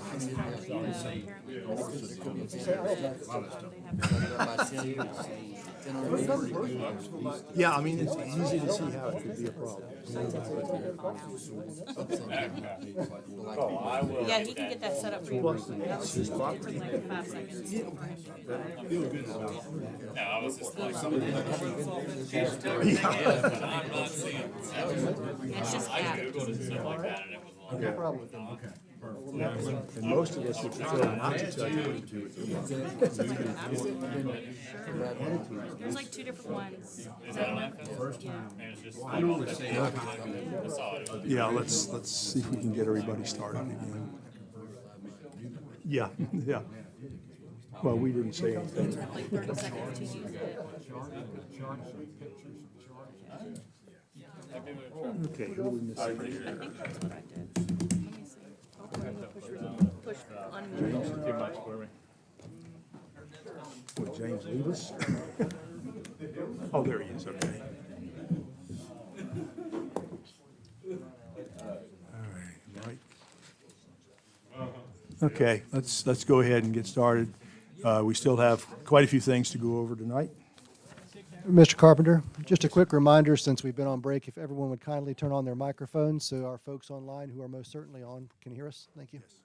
Okay, make sure your mics are on, please, since we're being recorded for posterity.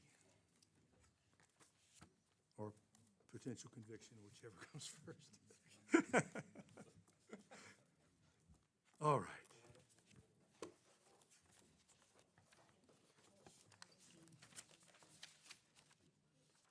All right, we back online and everything going again?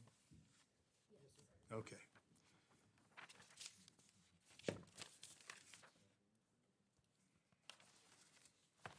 Okay, proceeding.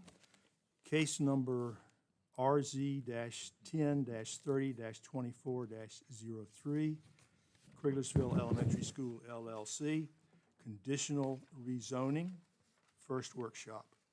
Mr. Felix Shapiro is requesting to rezone parcel 21-61 from A1 to B1 with conditions. If approved, Mr. Shapiro intends to renovate the Criglersville Elementary School building. Okay, Alan, any further additions there? No, Mr. Chairman. PDRC heard this case. Let's see here. Had a note on it here somewhere. Well, PDRC heard this case, and Mr. Shapiro expressed his intentions to do some lodging, maybe 6 or 7 rooms in the renovation of the former Criglersville Elementary School. We had discussion about the potential use of the accessory building for possibly some rental commercial space. VDOT said that with a change in use, there could be a possibility of altering the entrance. And of course, Health Department will have to comment based on what the final site plan would be. But tonight, it's just a rezoning, so we don't need to get too specific on the site plan unless you really want to. But that's about all. Okay. Any Pardon me, questions? Mr. Chairman. Yes, sir. This would be a conditional rezoning, and the proffers are in your packet. Proffers are in the packet. Yes, sir. Thank you. All right, any questions for Mr. Nichols? I had a question about the Mountain Museum. Does that go along with this rezoning as well? And I'm trying to remember how the Mountain Museum, I know it's like 0.8 acres is part of this, but does that get rezoned? There's a prescriptive easement for the Mountain Museum. It will remain as it is, Okay. under the county's control, is my understanding. I'm just curious too, who pays the taxes on that? Well, I mean, it's part of the other tax map, it's part of. I'm just curious. It establishes there's an easement in perpetuity, and then that acreage, I believe it's about 0.81 acreage, would not be assessed taxes to the owner. So basically, no taxes paid on the 0.81 acres. Okay, but it's gonna, that part, even though it's part of the same tax map, is not gonna be, it's gonna be exempt from the same rezoning? And it's gonna be part of the same tax map? So it would be rezoned with this. So it will be, Yes. because I was just, thought I heard that it wouldn't be. I think I don't want to put words in Mr. Nichols' mouth. I think he's saying it wouldn't be affected by the rezoning, that its Well, I status figured that. in perpetuity would stay. But because the property's owned by Crittlersville Elementary School LLC, that they're rezoning the entire parcel. It's not going to be a split zone. Okay, and this permanent easement applies regardless of what the zoning is. Correct. Yes, okay. There's a restrictive covenant that runs with the land on that. Okay, any other questions? Other questions for Mr. Nichols, or?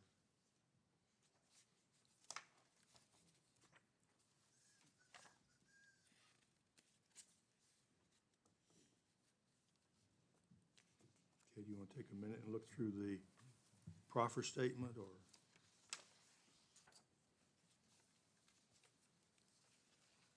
Is that proper statement was it in the email that went out, was it on the original, the agenda, or was that on the, when it was handed out tonight? Because I don't see it in here. It's about 3 pages, yeah. It's in your packet, sir. So I'm looking at it the way I had it on my thing, so.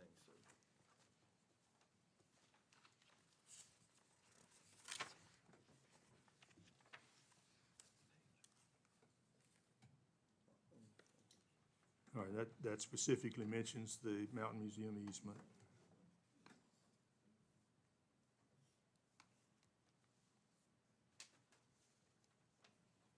Does the applicant need to sign this?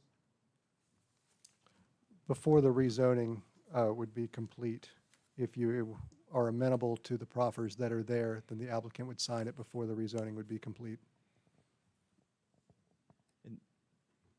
Okay, and he has, in your first proffer, he has eliminated all of these B1 uses except for what he's applying for. That's what it looks like. Anyway. Mr. Chairman, I put together an illustration of the B1 rights, and all of the highlighted uses are ones that are being proffered away. So if you are to look either in your packet or on the screen, the only remaining uses will be the ones that are not highlighted.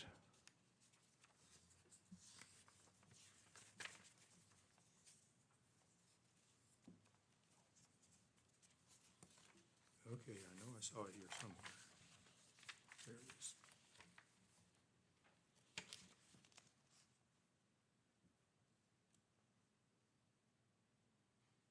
Okay, so he's retaining retail store, service business, a small selection of those.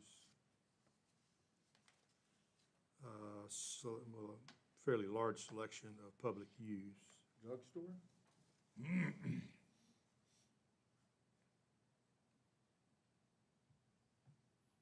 No public services.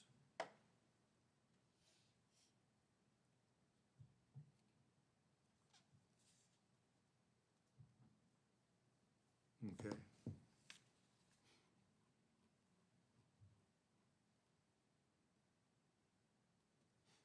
Okay. Does anyone have a question for Alan on any of this?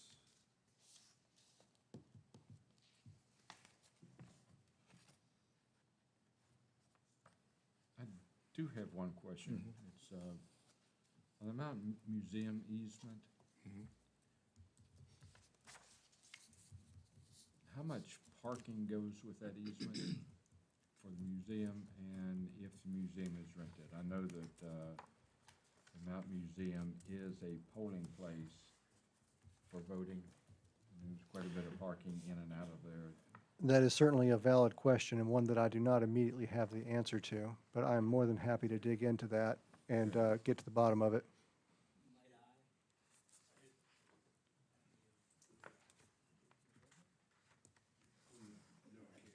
Proper, you need to amend the ordinance. We can include, because my computer, you can hand it around if you want to see it. There was a survey done with the contract that was included when it was speaking of the easement. So the .819 acreage that's in that easement, where, yes, sir, thank you. Do you have the laser pointer? Or, no, you go right ahead if you want to illustrate it. So there's an existing fence that runs behind the Mountain Museum and the former Criggersville School. So where that fence is, there's parking behind the Mountain Museum. So that fence represents that dark line. I think there's about 10 spaces back there. And then that walks towards where the monument is out by the road. So there is parking there, and it would not interfere with our election. What I don't have, and you can ask the applicant here tonight if you so choose, I can go through here, but I believe there is mutual agreement of parking during that election time. Not to be confused with park any time of the year, but definitely during election time, there's accommodation. But the spaces are denoted, Mr. Smith, as Alan has on the screen. Good, thank you. And that is, all of that is part of the easement, the parking agreements and so forth. Yeah, we might as well, yeah. Go ahead and introduce yourself. Hey there, Felix Shapiro, owner and operator of Criggersville Elementary School LLC, and thrilled to be here with y'all tonight. I'm sorry to interject myself in, but having stared at these agreements probably longer than anyone else, and certainly longer than anyone would like to, I can attest. We, as part of our earlier contract negotiations, already worked out a parking agreement with the county that was part of that easement. The parking on the Mountain Museum side, I am able to use to satisfy parking requirements. So I have access to it. Reciprocally, the county has access to my parking lot. I mean, nominally it is all one parcel, but the remainder of the parking on the event of elections, I think with the written caveat that it cannot, the use thereof cannot inhibit my use and enjoyment of the property. So we have already, with a fine-tooth comb, addressed parking between the Mountain Museum and myself. Candidly, people use the parking lot pretty regularly to access the river, to access the Mountain Museum. I have not been enforcing parking restrictions. I've come by a couple of times and seen people have set up yard sales there. I certainly don't want to run afoul of the zoning by having commercial activity there that I am not, aware of in advance of me rolling up to the school. But I'm not trying to keep everybody off a parking lot that is useful to the community. So I'm not trying to be a real stickler, but there is an agreement on the books that provides parking. Okay, very good. Since we seem to have moved on, any question for Mr. Shapiro?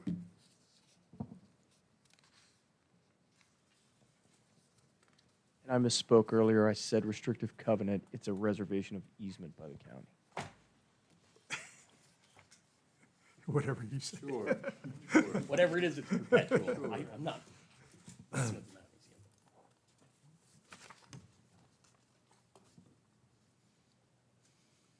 Okay. While we're kind of looking at these proffers, can you kind of take us through what you plan to do with, as terms of the hotel and the building that's already there? Just give us an idea what's. Sure thing, yeah.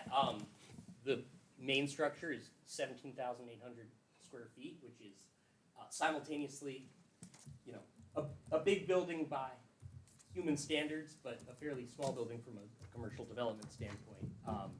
So we I think, intend to work with that size to create sort of a bespoke, more boutique experience.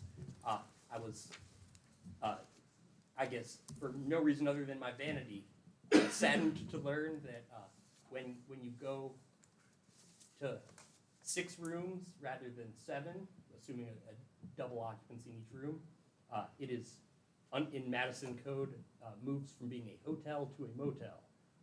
So while that is perhaps the legal descriptor we would need to rely on, given our small size, I do want to have the caveat that what we are intending to build is far from your sort of conventional run-of-the-mill wayside motel. We are trying to do something very upmarket, sort of a Class A property where folks would come and respectfully enjoy all that Madison County has to offer. As one inducement to get them there, we intend to operate the gym / cafeteria. It is one contiguous space, so I guess I will refer to it in singular as a ballroom for the hotel that is allowed by right, and that would be made available for any number of event rental purposes, conferences, weddings, birthday parties. So that I think is a financial linchpin of the redevelopment effort. I would, if this is giving you all a sense of deja vu, that is understandable. It is akin to what was previously proposed. I think the main difference here is the scale we're talking about. Previously, we were sort of envisioning supporting a restaurant on site. In order to do so, we needed to drive traffic, and in order to do that, we had to hit a much higher occupancy rate to sort of justify the ongoing operational costs there. Here, we're really minimizing the impact, responding to feedback from county government and from our neighbors. We have eliminated overnight occupancy in the cabins to the back. Now, interestingly, you know, I know in our previous conversations, a lot of that occupancy conversation has been around septic capacity, and at the time, I had not zeroed in because of the expense and complexity of doing that septic analysis. I have since and found that the land behind the school is actually perked for 2,400 gallons a day.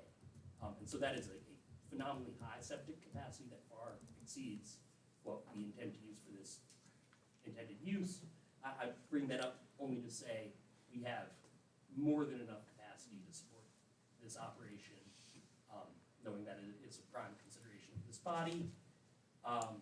And I think what we've put forward is a strong plan, a financially defensible plan for me in working with investors, lenders, what have you, putting together the financing package that's going to take to get what I, you know, say not to aggrandize, but just to speak to the scale and quality of what we're doing.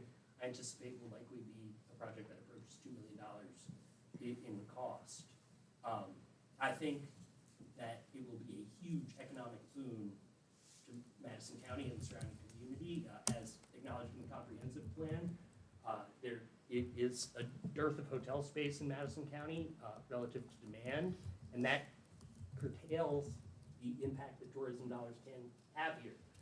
People stay elsewhere, driving transient occupancy taxes elsewhere, frequenting restaurants and other businesses elsewhere.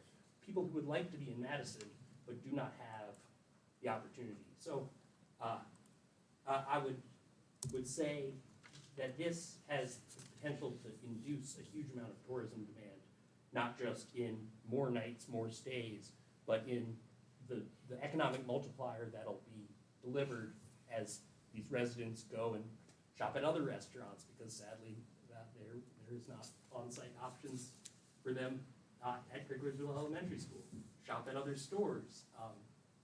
And so I see this as being a community serving project, and one very much in line with the stated economic aspirations of Madison County. As for the existing outbuilding, it is something of an open question for us. It is candidly not where I'm envisioning sort of the profit center of the redevelopment for myself, but I do think it's a real opportunity to create space for other entrepreneurs who might want something a little more turnkey, if you will, to host their business and take it to the next level. So we as you notice, are not overwhelmingly prescriptive in our rezoning application because we want to leave opportunity for those entrepreneurs to come forward with their ideas to be able to build the businesses of their dreams. Now, they will do so within the constraint that I'm clearly not interested in, taking on a commercial tenant whose business is not complementary to the upscale business model that I'm putting together just across the parking lot. So there will be, it will be within the confines of good taste. And also within the confines of, the building ordinance, the health code, what have you. We intend to follow and obey all the rules of Madison County, and I hope that is well represented by my presence here tonight, and my expressed desire to proceed in building this business with the blessing, and I hope ultimately the support of Madison County government and the community writ large. So in service to that goal, I'm an open book and happy to answer any questions. The only question I will proffer an answer to, unbidden, is one I have received sort of endlessly from friends, mentors, the random people on the street, which is, why am I doing this? And given the adversity that this project has faced, why have I kept with it? And the reason is, quite frankly, I love the building, I love Madison County, and I'm excited to be a part of the business community here. And I hope with y'all's support, I will have a warm welcome and be able to get off the races of the work I'd like to do, which is renovating a historic building and restoring the shine to an uncut gem in the countryside of Criglersville. Okay, thank you. Does anyone have a question? Mike, yes. So, in your hours of compliance with the ordinance, outdoor amplified music shall cease at 9:30 Sundays and through Wednesday, 11 p.m. Thursday through Saturday. Being as outdoor amplified sound, what are you planning on doing on the, I suppose that would be on the back side, on the field side? What outdoor, Well, why would you, why would you have outdoor music back there? What are your plans of doing back there? I wouldn't even restrict it to music. I would say what we're talking about is outdoor amplified noise. So, one of the ways that I see this being able to be leveraged as a community asset is I think the space is very well suited for a community movie night. Now, this time of year, the sun sets at 5 p.m., but out in the summer, it's a whole lot later. And, unfortunately, the limitations of outdoor projection say that it's got to be dark outside to have a movie night. So if we wanted to have you all and the rest of Madison County out to watch a Christmas movie or to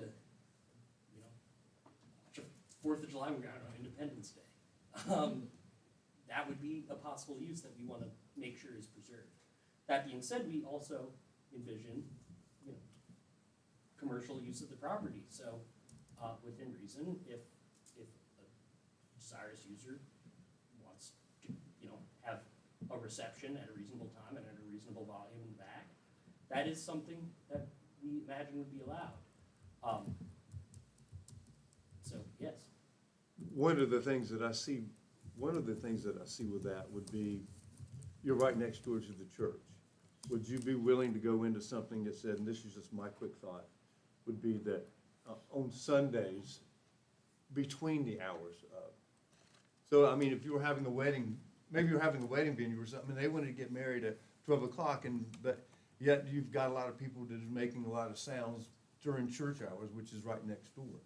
Would you be willing to, I'm just throwing that out there, that, Waive outdoor music between, I don't know what the hours of the church are, 10 to 11? I don't go there, so I don't know, but I'm just throwing that out there if anybody cares to piggyback on that or not.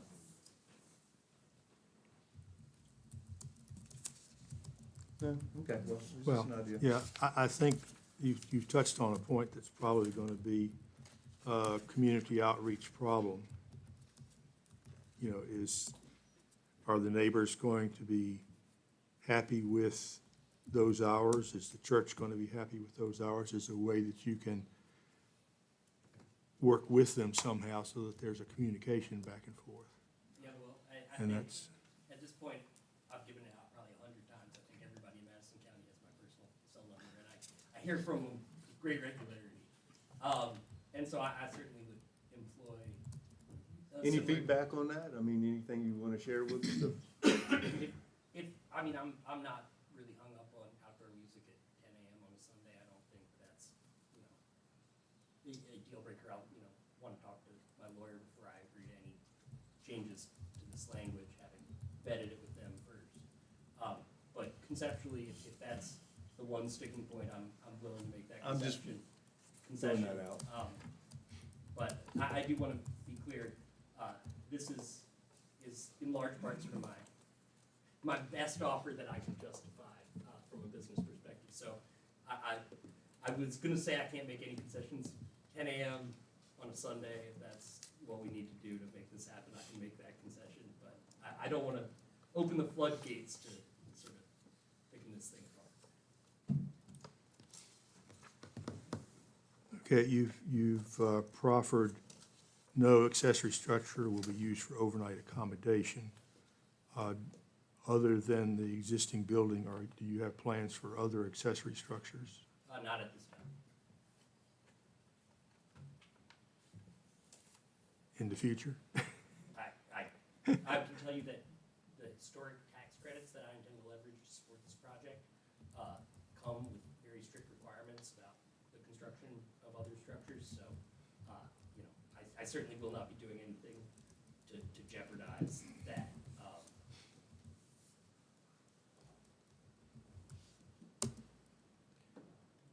I would certainly make the comment that Yeah. Madison could use a couple more places for people to stay. Oh, yeah, yeah. I mean, I don't think there's anything wrong with that at all. People come here all the time and go wherever, and they gotta go somewhere else to go stay, so I've got no problem with the thought process of this personally. Mr. Chairman, do you mind if I ask two questions? Yes, sir. Hey, Mr. Shapiro, two separate questions. One is just sort of generally, how is the community outreach piece going for you? And then two is, where are you on that process for the historic designations? Both great questions. I think the community outreach has gone well. Of course, I am both biased and thought it had gone well last time, so take that with a grain of salt, I guess. I'm sure others in the room might feel differently. But I think the vast majority of folks I've talked to have been receptive, and almost, with the exception of maybe the very closest individuals, everybody wants to see the school renovated. Everybody wants to see it saved. It's a community treasure, and so I think it's generally been very well received that this is, a plan to bring it back into productive use and to ensure it has another 100 years of happy life serving people in Madison. So I think the community response has been very positive. I won't say everybody, but I even think we've maybe made some progress with some of the folks who are detractors. I won't put them on the spot. So I think the community response has done well. What was this? You had The historic designation. Oh, the historic designation. So we are on the agenda for the meeting in December. think a salient distinction in what will be reviewed by the state on this round versus what was previously put forward is I have ceased to move forward with the creation of the Kriglersville Historic District. I know in talking to the Piedmont Environmental Council, that was a priority for them and an effort that they've been interested in for a number of years. And I was willing to fund it out of my own pocket and in fact paid a substantial sum for what's called the preliminary information form for the Kriglersville District to be created.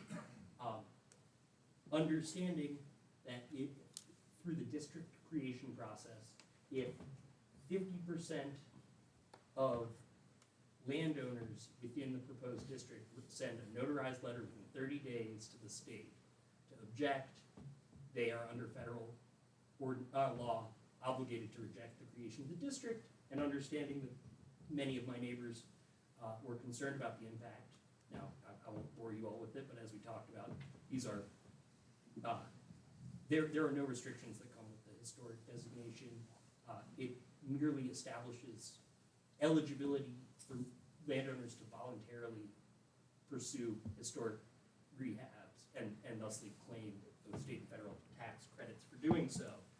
It does not require all rehabs be historic within the district. It's a frequent misconception, but understanding that there was a misunderstanding of what a district would entail, we instead decided to proceed only with an individual listing for Kriglersville Elementary School. So nobody's property other than my own will be impacted in any way by the historic nomination, which should be seen to completion in December. And similarly, because I know the financial viability of the project has been previously tied to these historic tax credits and thusly the viability of the proposal, I will say on an individual nomination, though there are public comment opportunities provided by the state, there is not the same rejection on the basis of neighboring commentary. There is a notification requirement, which we have executed, so my neighbors have received in the mail a letter letting them know that this will be occurring. So I hope that answers the question. Okay. Any other question for Mr. Shapiro? I have one. I have to kind of remember it again a little bit, but so I'll try to get through this. So I appreciate your sort of vagueness of future plans submitted with us, given the scrutiny the other application sort of went with. I understand this is a rezoning, so the intended uses aren't necessarily all important too, but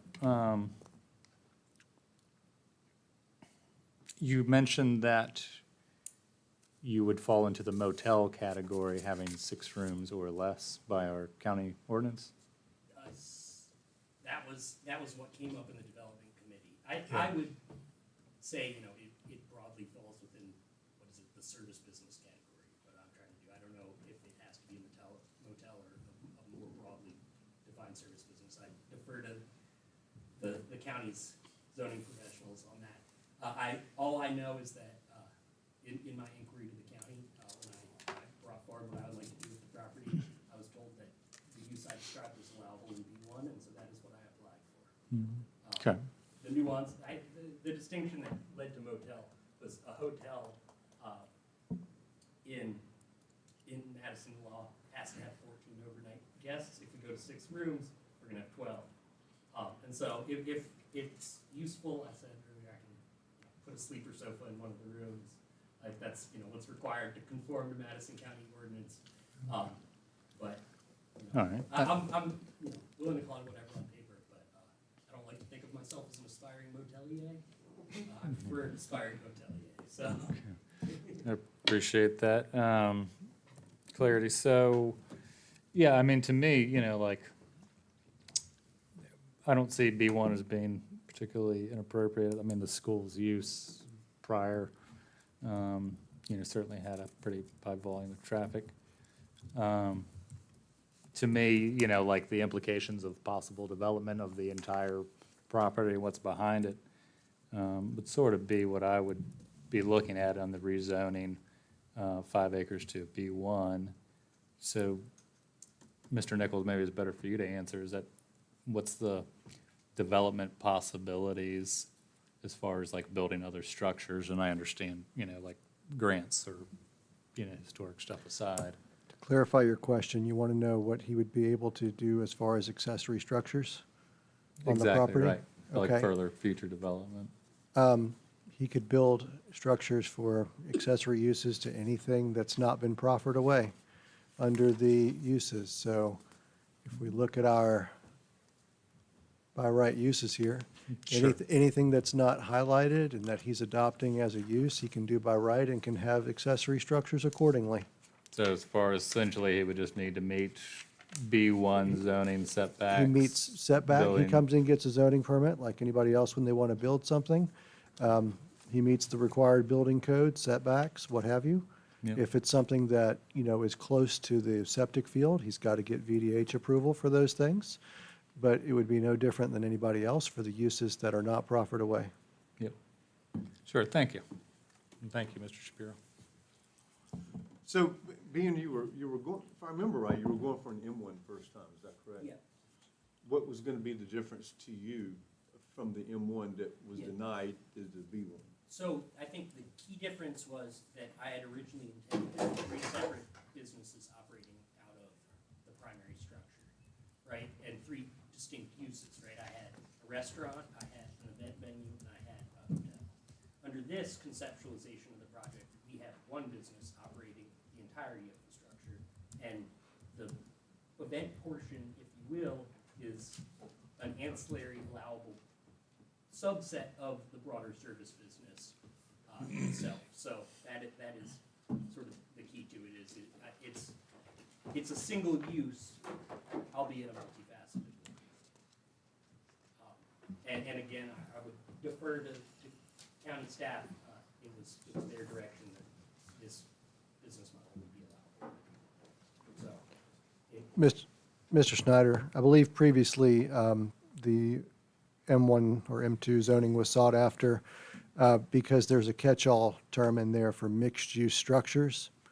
And based on that is why they went for the industrial zoning, not necessarily for what we would think of as industrial in the common vernacular, but rather for the term that mixed use was included in there.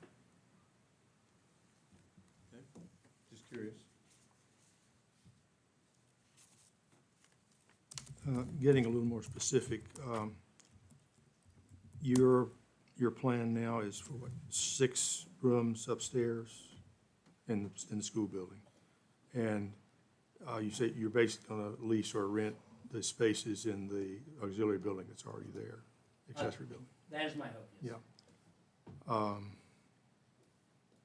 Can you kind of, are these going to be 6 rooms, each one with individual bath? Or Yes. Yes, they are, okay. Yeah, the baths are interesting. The historic code says that I have to preserve sort of the quintessential building elements that speak to its history as a school. And because, probably many of y'all have been in there, if not all of y'all. In all the classrooms, there are 2 walls of chalkboards, which I cannot subdivide. And I can't subdivide any of the cabinetry or any of the windows. And so the only way I can put the bathroom in is it has to somewhat float. My architect came up with a number of different positions we could put the bathroom, and it sounds weird. It actually ends up being really nice.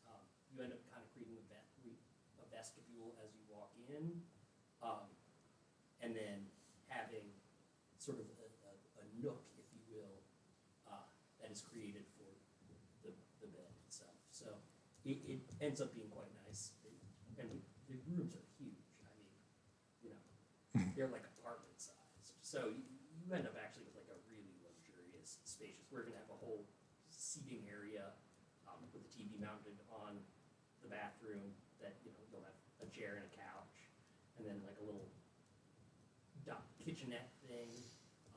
Though the distinction is not lost to me. It cannot have a stove because of septic consideration. So a microwave and a sink and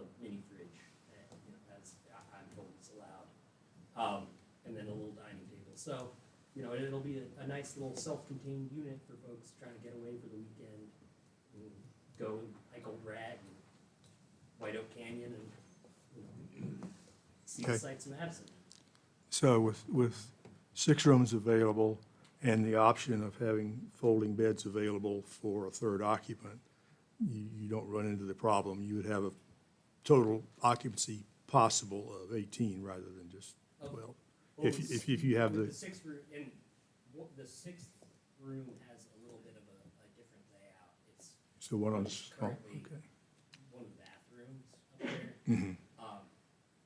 And so we're probably gonna put 2 twins in there, and connect it to one of the other rooms. So with one of those hotel doors, you can lock on both sides. And so if folks have kids, they'll be able to get through their unit to see their kids. And so with those, we're envisioning each of those rooms having an occupancy of 2, so that gets us to 12 overnight guests. I think the hotel definition starts at 14, and so Right. that was what I was getting at. with But The it- sleeper sofa. Yeah, if you have the option of that, that would count as occupancy. I think, you know, either way on that, like, there is an allowable path in the B1. Okay, so you've got pretty much the design for the upstairs stabilized. Downstairs, space available there, you've got the, as you said, the quote ballroom. You're no longer talking about a restaurant at all. What Well- kind of facilities are you talking about? So I want to be clear, I am, you know, preserving from a zoning perspective, the right to have a restaurant down the road.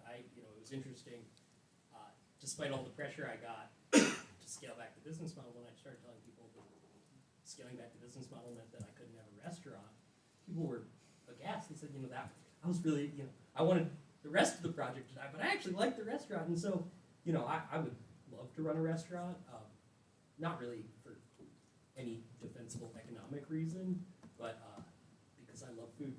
My mother, who's in attendance, so don't say anything mean to me, I will brag on her part, quite an acclaimed food columnist, and so food has been the background of many a joyous moment in my life, and is one of, you know, I think, at least my own greatest pleasures, as you can tell. And so, you know, I would love to run a restaurant, if I could economically rationalize one. I sadly am in business to make money, and the restaurant industry is notorious for being poor grounds to do that. And so, you know, it's one thing to propose a restaurant when you have the captive audience of, you know, 50 overnight guests, but I just can't afford the operational cost and you know, everything that comes with it, at least with my initial reasoning now. I do want to preserve it because if everybody comes to me and says, we promise that if you open a restaurant, we eat at it 7 days a week, and, you know, 100 people want to sign a petition saying that, like, sure, I'll build a restaurant, like, that would be great, and that would fulfill a lifelong dream of mine. But, you know, out of deference for this idea of minimizing the project's impact on the neighborhood, that was, ended up on the chopping block. And so, I forget what the exact prompt of this diatribe was, but that's where I ended up on the restaurant. Okay, let's generalize a little further then. What are some of, other than the ballroom and the potential in the future maybe for a restaurant, what other uses are you envisioning on the ground floor? Yeah, so I've programmed one of the spaces, the classroom, I think. On the immediate left, as you walk in the front door, there is what I believe used to be the principal's office. That is likely to turn to being sort of the bathroom that we would tie in. There's an existing bathroom beside it. That's a real small bathroom. We turn that into a hallway to connect it to the I guess, first classroom on your left as you walk in the front door.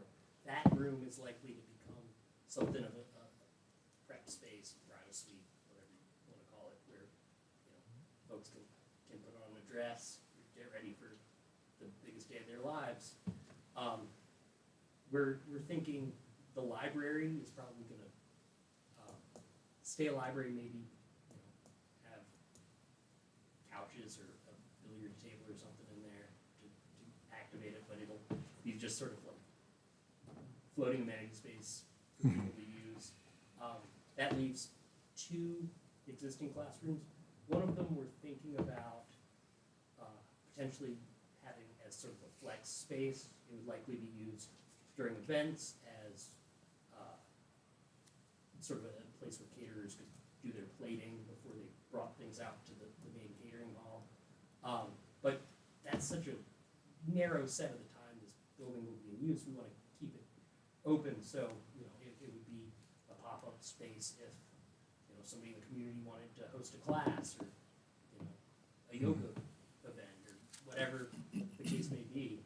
I know I at one point, going back like a year and a half, I heard from some folks affiliated with the Mountain Museum that they could use some space, you know, for when their events exceed what can be reasonably accommodated in their structure. So I want to make it available to them. That leaves a 4th classroom. I've been playing with the idea of, you know, like something of an arcade. I love pinball machines, and you know, the idea of having an economic justification for collecting them sounds really fun to me. So you know, I thought about arcade space.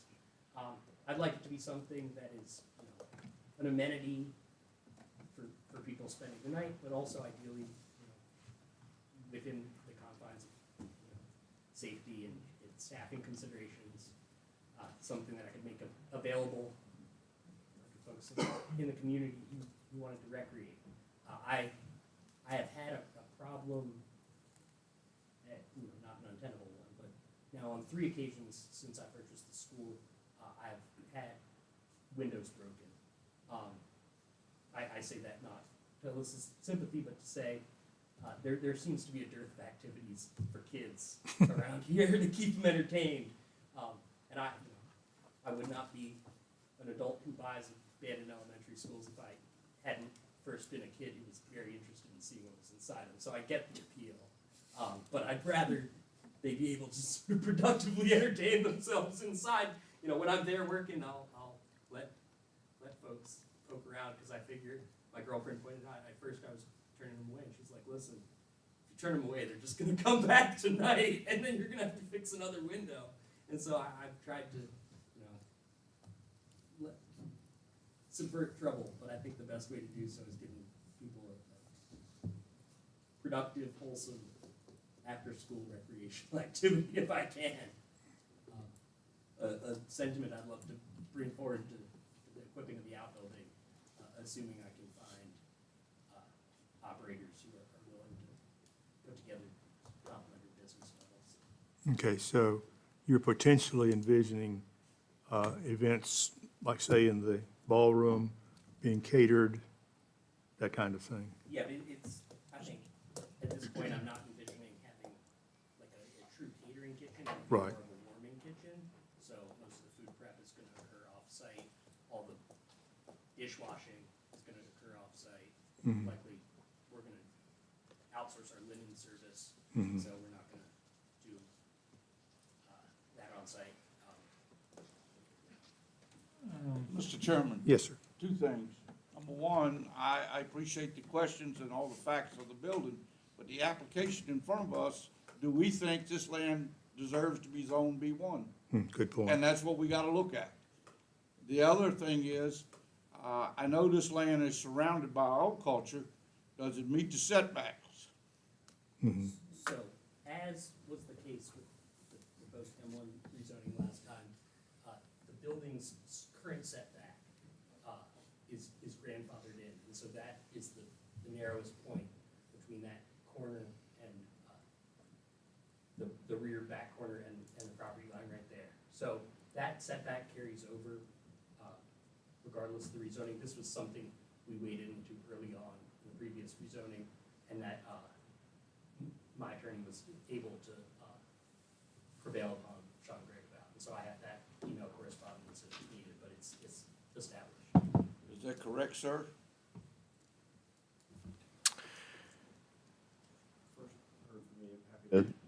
What I was Take a look. asking was about the setback, because it's a little different in B1 and M1, but he says it was grandfathered in, so.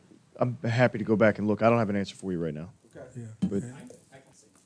Yeah, we have dealt with other setback situations for a change of use or for rezoning where it was not allowed, so, Well, you could always go to BZA.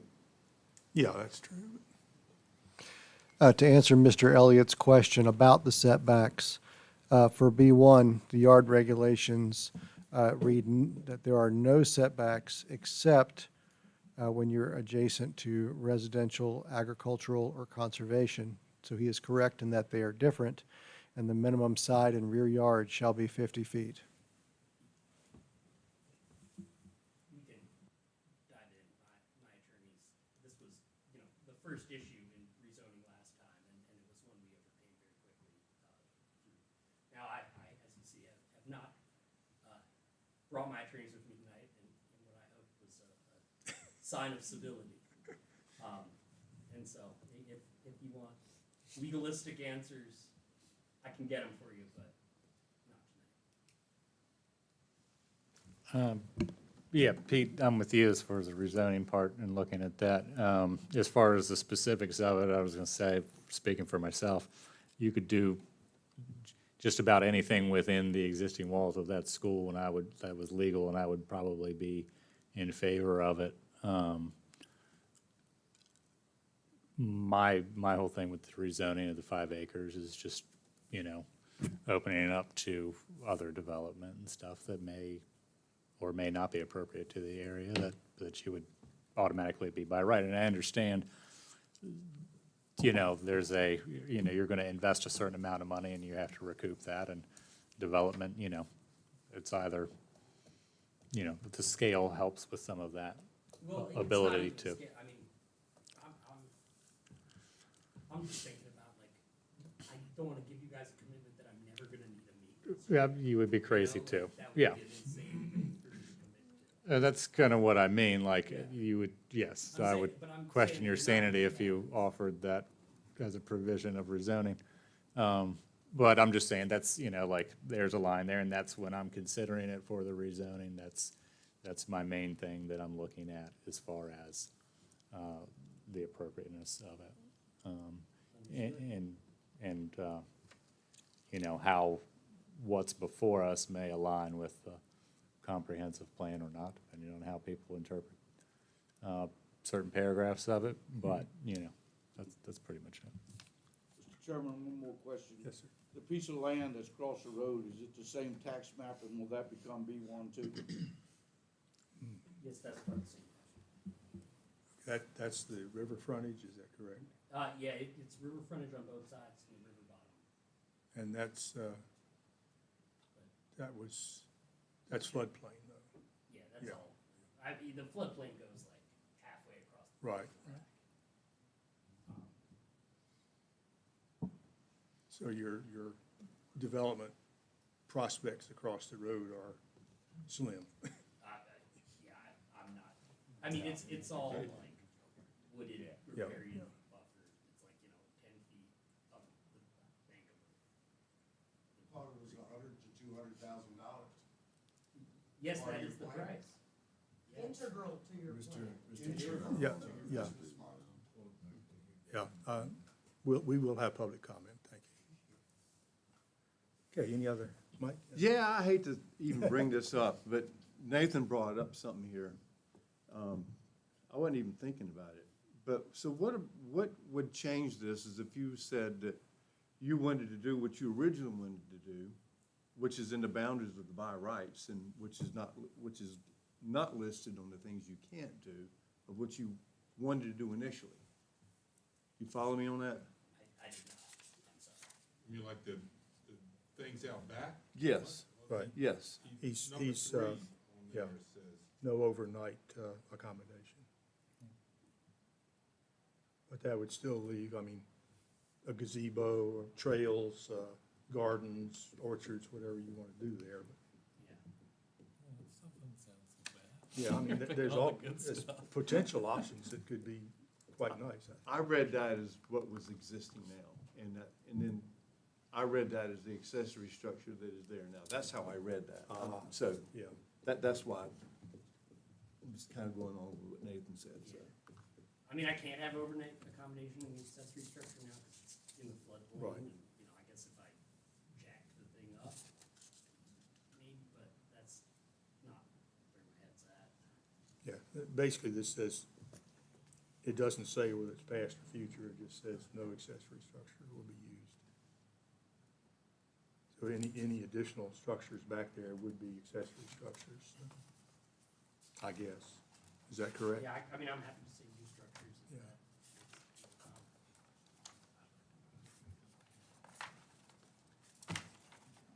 Any other questions, comments? Everybody awake? Yeah, and while she's checking there, thank you, sir. I guess that's the hot seat for now. Public comment. And if you would, please come forward, identify yourself. It looks like there are only a few people, so I won't ask too much limitation on your time, but we're after 9 o'clock already, so try to be brief.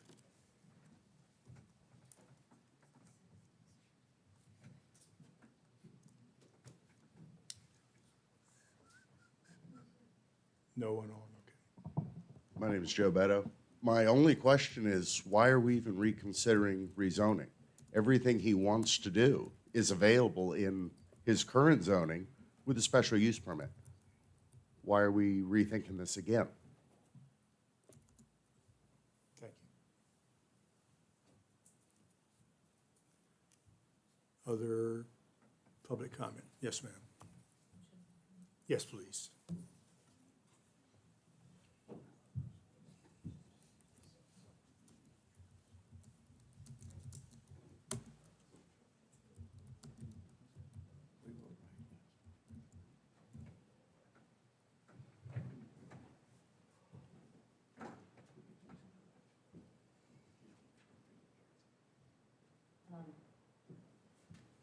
My name is Renee Balfour, and I am owner of Possum Store and an immediate neighbor to the school. And one of the comments I would like to make is that Mr. Shapiro has not made an effort to talk to the most local neighbors. One of the more immediate neighbors tried to set up a meeting between Mr. Shapiro and all the immediate residents, and he didn't make the times available. So the people he needs to be talking to, who would like to work with him, he's not making allowances to meet with us. And so that's a concern. My other concern is, when I hear that he wants to do an outdoor movie night when he has an auditorium, I don't understand it. And I especially don't understand it when one of the issues here has been the light pollution. And so that's just one of my concerns, but that to me speaks to a lot of the inconsistencies that we've been looking at through this whole process. And the concessions that he's willing to make or not make are also a concern. So I still feel that there's some things that need to be addressed, whether they're zoning issues or getting with your more immediate neighbors and working with them so we can all live there and thrive there, I think are really important issues. And I would like to see him come and talk to the neighbors. I would like to see him schedule a meeting with all of us so we can work through this together, because we are all in the neighborhood together. That's all I have to say. Thank you. Further public comment? I would like to just, for the Yes. sake of the record, read a paragraph in my response to the request for a meeting. Sounds great. My schedule is super crazy for the rest of the year, but I'll do everything I can to make it out to Kriglersville for a neighborly chat. Sam and I will be out of town most weekends in November, but are planning to host another Christmas party sometime in December. Perhaps it makes sense for us to do a two-part event. I received no subsequent response. So I just wanted to throw that out there, that I'm not sort of angrily refusing to chat with anybody. I'm sorry if I haven't made it. We'd be happy to have some dates tonight. No, no, do not start discussions I gotta between. see when we can get the Christmas party together. We're about 100 people there last year, so I want to make sure everybody is equally there. Any other public comment? Other public comment? And we do not have anybody online, correct? Okay. All right, thank you.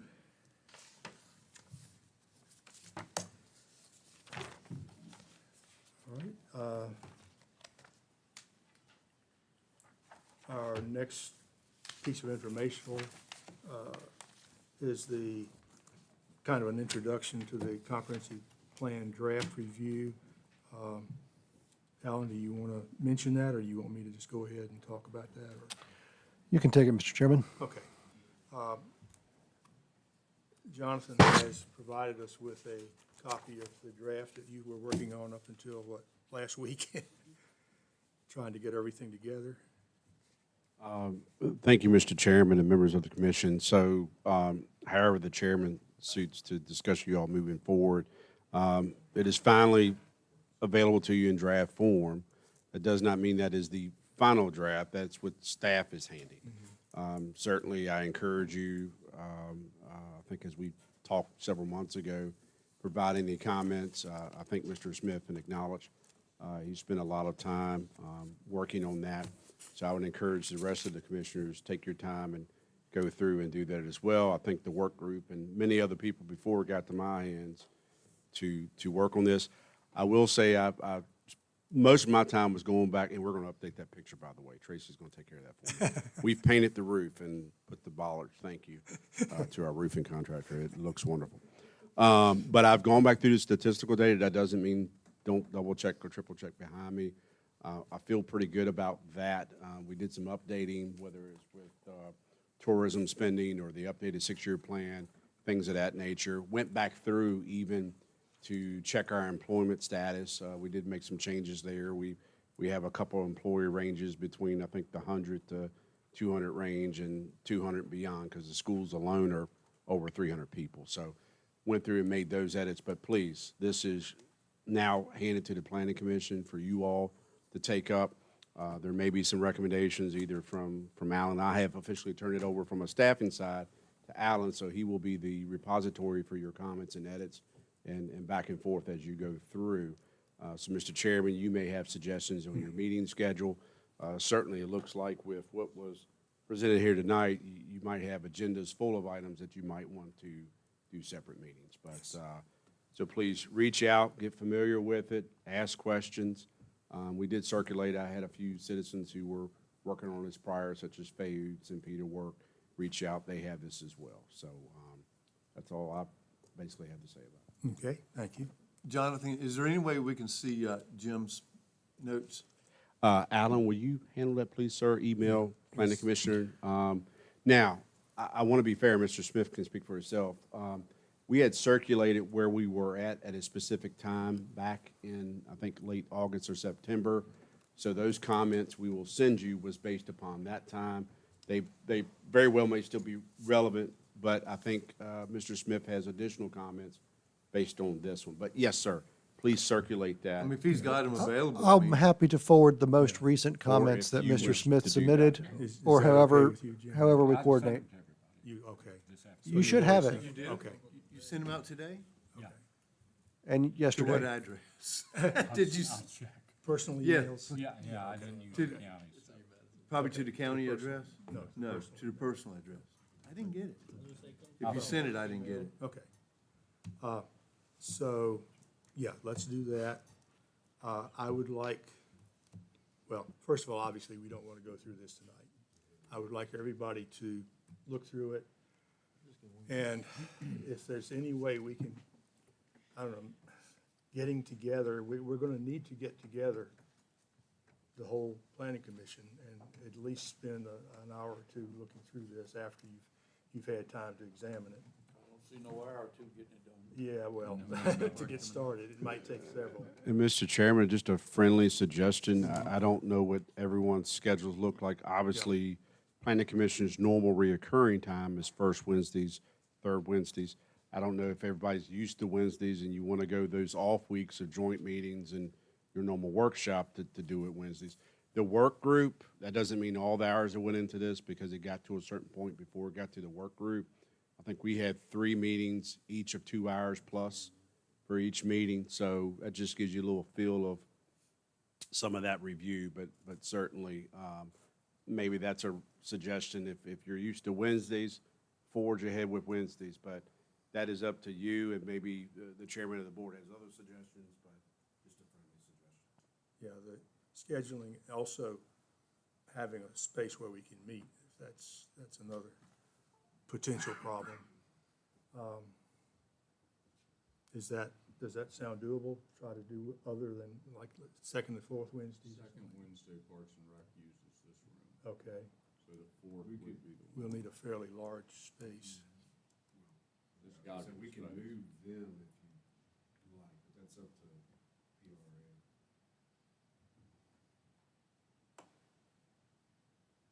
Well, I mean, would be 7, What about the 8 or fourth? 9. What about the fourth Wednesday? Is That's that- next Wednesday. Yeah, I'm there good. you go. That gives us time enough to look through it.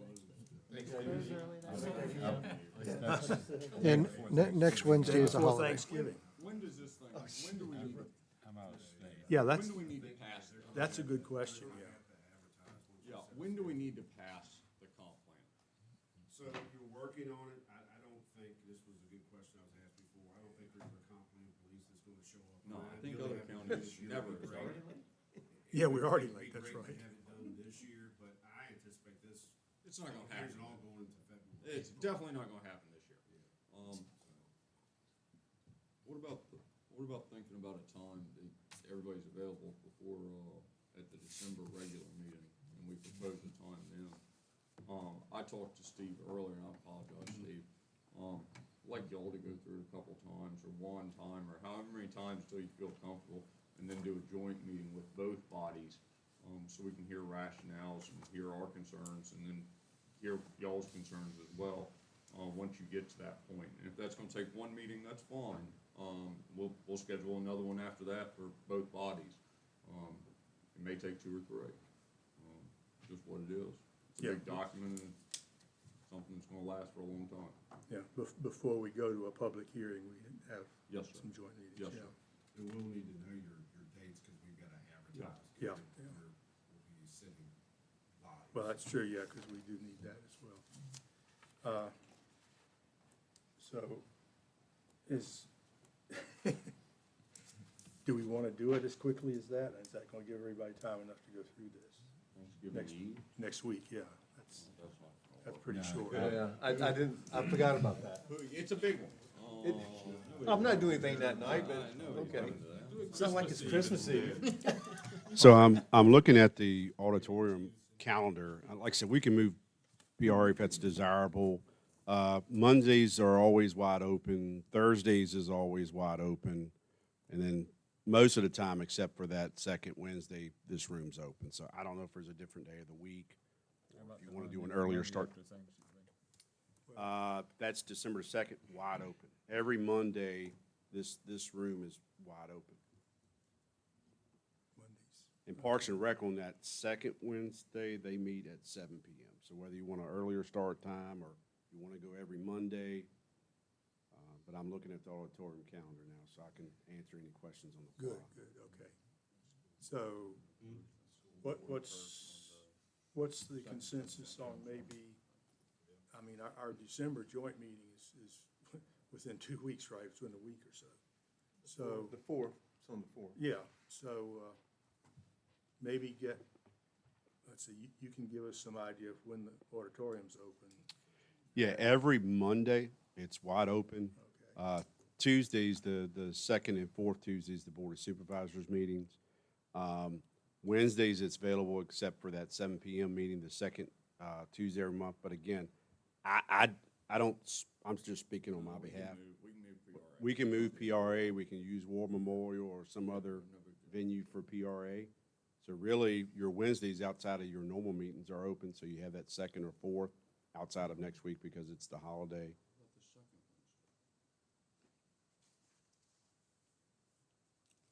Second Wednesday of December. Okay, any opinion on that? Second Wednesday in December? Gives you 3 weeks. Yeah, that, yeah, I mean, Plenty of time, that's plenty of time. yeah. Good for government. Yeah, that's right. 1 week's probably a little short. Do you want to pick an additional date too, so we can get a couple of advertisements out? Are you looking to go every week? Well, the 25th falls on a Wednesday too, so you're not obviously going to do Christmas. So it's either Wednesdays, or if you want to pick a different day, like I said, Mondays are wide How open. about Monday the 2nd? 6 o'clock. I'm You can throwing just it out. roll along Mondays if you want, every Monday. There you go. Yeah, any strenuous objection? What is our advertising requirement for this review for planning commission? Because Monday the 2nd's coming mighty quick. Well, being that, and I'm not plugging them, but we don't have another local paper. It's a week and a half. We can use Chuck's online, so it's not that problem you run into with the once-a-week publication. I believe special meetings like 3 days or so forth, but this is, I think, as long as it's 7 days, you're fine for this, because it's not a public hearing. So 7 days, you're fine. So they could hit that first Monday. Yes, sir. That's all. Yeah. It wouldn't hurt for us to have. We would kind have of to put on the a more website and private on the bulletin discussion board, on the first, yeah. courthouse, to let folks know that, hey, we've used the Mad Rap recorder, because we're trying that out right now with some committee appointments. We haven't fully transitioned over to all your public hearing advertisements. But that gives us an option of using that online publication. So am I hearing December the 2nd, what time? You want to start at I said 6? 6, I can do 5, it don't matter to me. I mean, Well, y'all, somebody say when they can be here. it's all dark by then anyway. That's right. 6 o'clock on Monday, Good, I'm good. All right, the 2nd, do we want to go ahead and just say the 2nd, 9th, and 16th? You want to do 3 in a row? Sure. 3 in a row. yeah. And then what that'll do, that'll allow you to hit, to Mr. Chairman Jackson's comment, Yeah. that'll allow you to come into the January joint meeting, if you wanted to see where you're at with it. Yeah, and, yeah, if we schedule 3 now, and we only need 2, then maybe we can invite the Right. Board And we would still have Supervisors for enough a time, third like one. if you see on the 9th or the 16th, because after the 16th, we're in holiday, that you want to go additional date, it still gives us advertisement time. Okay. But if you want to commit to the 2nd, 9th, and 16th, at 6 PM, we can get that advertisement out. How long do you think the meetings will last? Roughly, kinda. We took 2 hours, Yeah. but I recommend, you know, as Cardi would tell me all the time, read in advance is what he would say, and he's very right. Yeah, I think set a date. Try to go by sections. Yeah.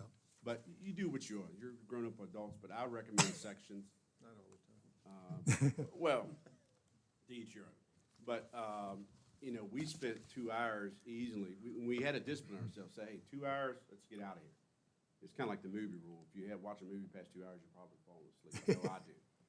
So the Yeah. 9th, excuse me, the 2nd, 9th, and 16th, 6 PM, this location. We'll get that advertised. Jim, Just to can I be clear, the comp plan's only on the agenda. Probably. Mr. Chairman, I just consulted with legal. He would prefer a motion to set those dates. Yeah, okay. Thank you. Okay, just to make Hannon happy, do we have a motion to set up the 3 meetings, the 2nd, 9th, and 16th of December? At 6 o'clock? You want a full motion on that? A motion, yes. Make a motion to. Mr. Chairman, I'll make a motion that the 2nd, 9th, and 16th be days to work on the comprehensive plan. Second. Motion been made and seconded. 6 PM, okay. Any further discussion? All in favor, say aye. Aye. Any opposed? Okay, School That was board easier than one I of thought. those Mondays, huh? okay. We can sit here and watch that. Now, before we look at the 2 other upcoming cases, there's been Yeah, that's right.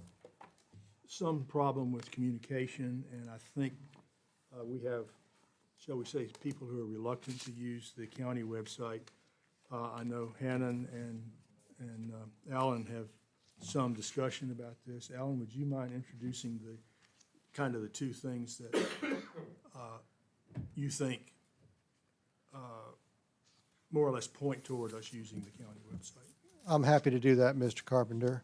There's two key issues that necessitate the use of county-provided emails for, let's say, for our county business. One of them, and I don't think Mr. Wright minds me sharing some of our conversation, it protects all of you if we use the county emails. We frequently get FOIA requests from the public to get information that very often includes emails. I filled 2 of them today. It happens all the time. If those emails are stored properly by being sent and received through our servers, our IT can give you support. We can make sure we have those, fulfill those requests, and get the county protected in that way. If you're handling emails on your personal servers, then we're not able to help you on those things, and it can create retention problems that we're required to address by statute. The other thing is, you'll notice in some of your supplements tonight, we've got letters that have been sent by the public for your consideration on some of the cases coming through here, especially the one by Mrs. Smoot. It went to all of your county-provided email addresses. And if you're not looking at your county-provided email addresses, then you're not getting the information that the public is sending to you. And I guess the third, less important, but I mean, for equal consideration, is that the county pays for all these things. Mr. Wright, would you like to add anything? I would just echo the piece about being able to capture it for FOIA purposes, or also it would be if there's litigation, which happens, right? Where somebody's challenging something that happens in this room, both that was part of this body and then Board of Supervisors. And so with litigation can come discovery, and it's both simpler as a practical matter to just go through or have Alan go through with keyword searches or date ranges and pull emails that are relevant. And we may or may not have to discover them. We might have a reason to keep them, but at least we know they're there and can say we have them, but we're not turning them over, or whatever we're going to say. If it's done with somebody's Gmail or whatever, then now it opens a whole new set of doors that are going to be uncomfortable for everybody, in that they're going to want, we're going to have to do a whole separate query, having each of you go through your personal emails to produce things. And then the other side might say, look, we have this from another person to this guy's Gmail. He didn't produce it. What else is in there? And now you've got a circuit court judge saying, oh, no, you're going to have to give up all your emails. That is a nightmare I don't wish upon any of you all, or on me from just a discovery management perspective. So that would be one of the best reasons, I think, to try to just use the county one. And I am hoping that Alan, Barry, and Livingston can set you all up, if you want, at least for the receive mode, is that it can just forward whatever you get to your county account to whatever account. If it's that one, great. If it's not, then another one.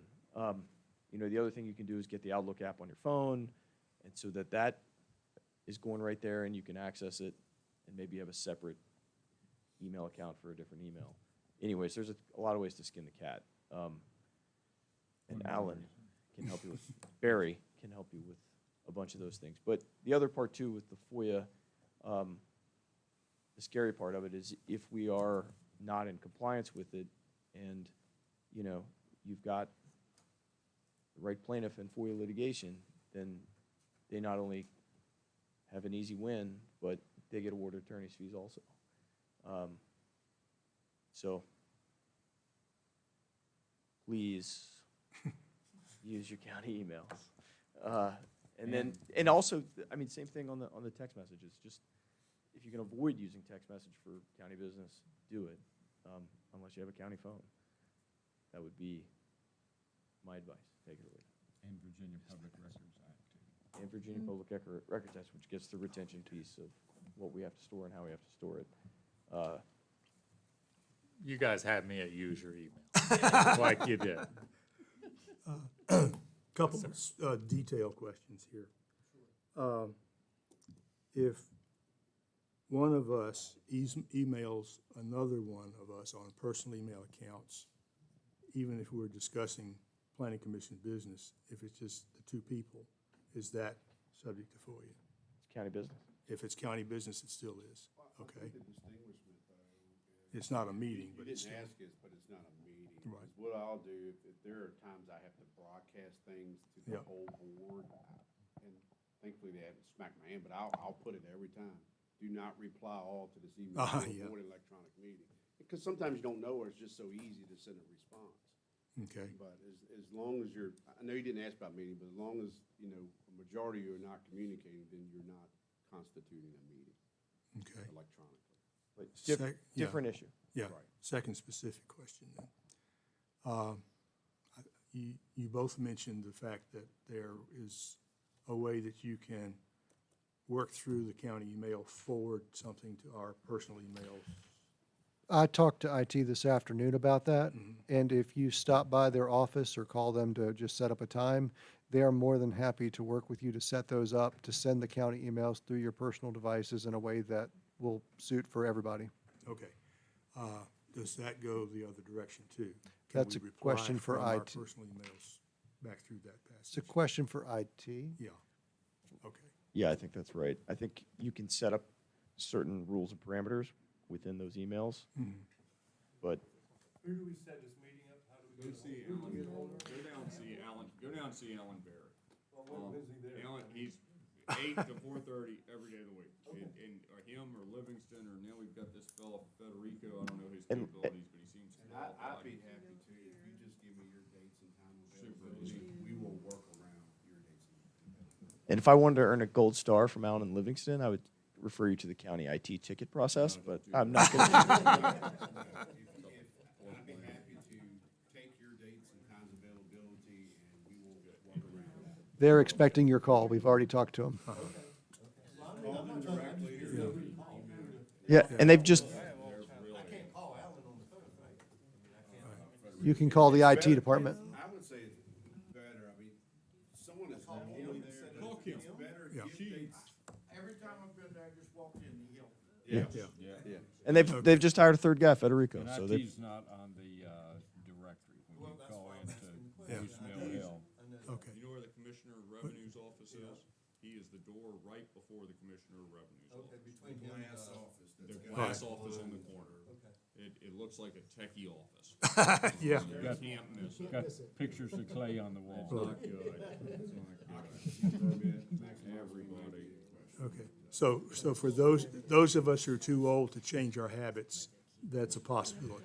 I think they can work with you to find a compromise that allows us to retrieve the messages that we're required to and have you accommodate what you're accustomed to. We do have to take the step. Yeah, but, so for the young guys, you can just start using the Madison Go. But Or if you us like, I old think folks- I have each of your contact, and I can have Alan call you directly. Yep. He can call you right through my iPhone now. I'm running three different email accounts. Okay. No problem. Okay, so everybody knows we'll either get Jonathan to make us an appointment, or we'll contact Alan Berry, or go from there. Alan call you, whatever. However, it's easier. You can call, any of us will all help you get you to Alan. Okay. While we're interrupting the process here, I think according to our bylaws, in January, we have to have elections for new officers. Is that correct? Correct. Correct. It's time to set up a nominating committee, I think. So I guess we should have maybe a volunteer again. Cam, I think you have to do it. Do we have? You have to appoint it in December, right?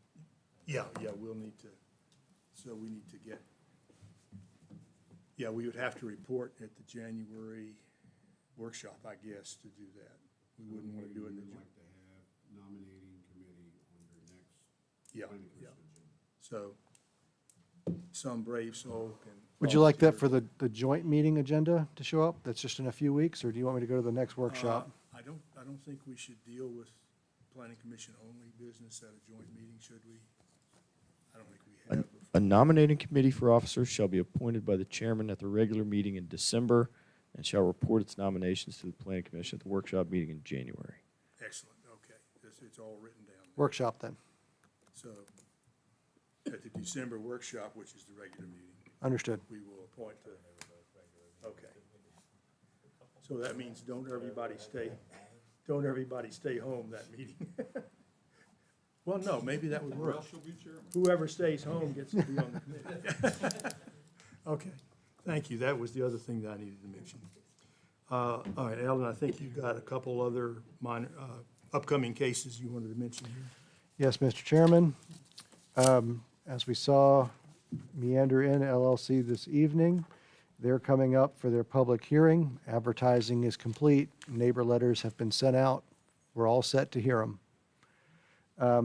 The proffers that have come through, we'll get with Hannon. He's got some formatting that we will talk about to make sure they may look a little different, although if you generally accept the proffers that are there, or if you have feedback before then, please let me know.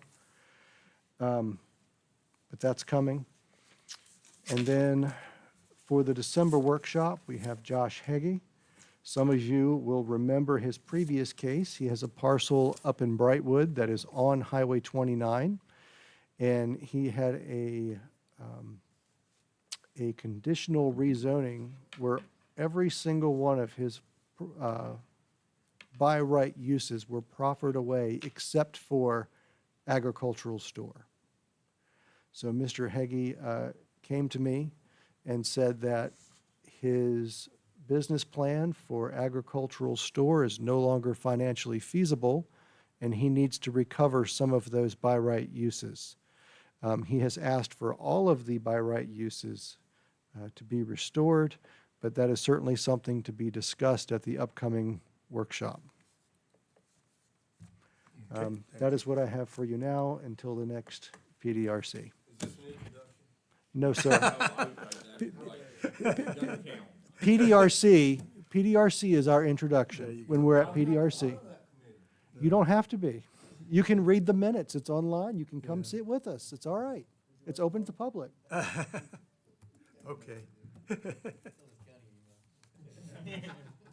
The minutes get posted shortly before this meeting happens, if you want to see the stuff on PDRC, because the last minutes are up there, and we've got summaries in the packet of what happens for PDRC for everyone except Meander Run, because I wasn't there. But we're trying to put that stuff together for you going forward, so everyone's in the know of the summary of what happened. And we can elect you chairman in January, and then you're automatically going to be on. Oh, then we get to talk all the time. Okay. Thank you, Alan. Yeah. I got Firefly this week, and it was super fast. No kidding. Oh, nice. Good for you. Super fast. One gig. Yeah, they at least put the new poles in on my place, so I'm We got it up on Monday. good. Seaville Road.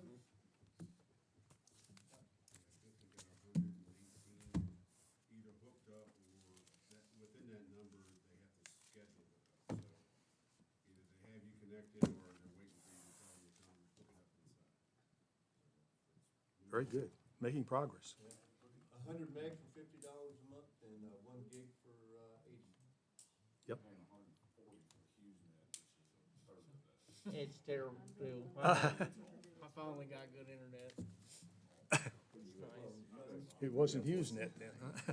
Okay. I don't care, it's way better than when I was at.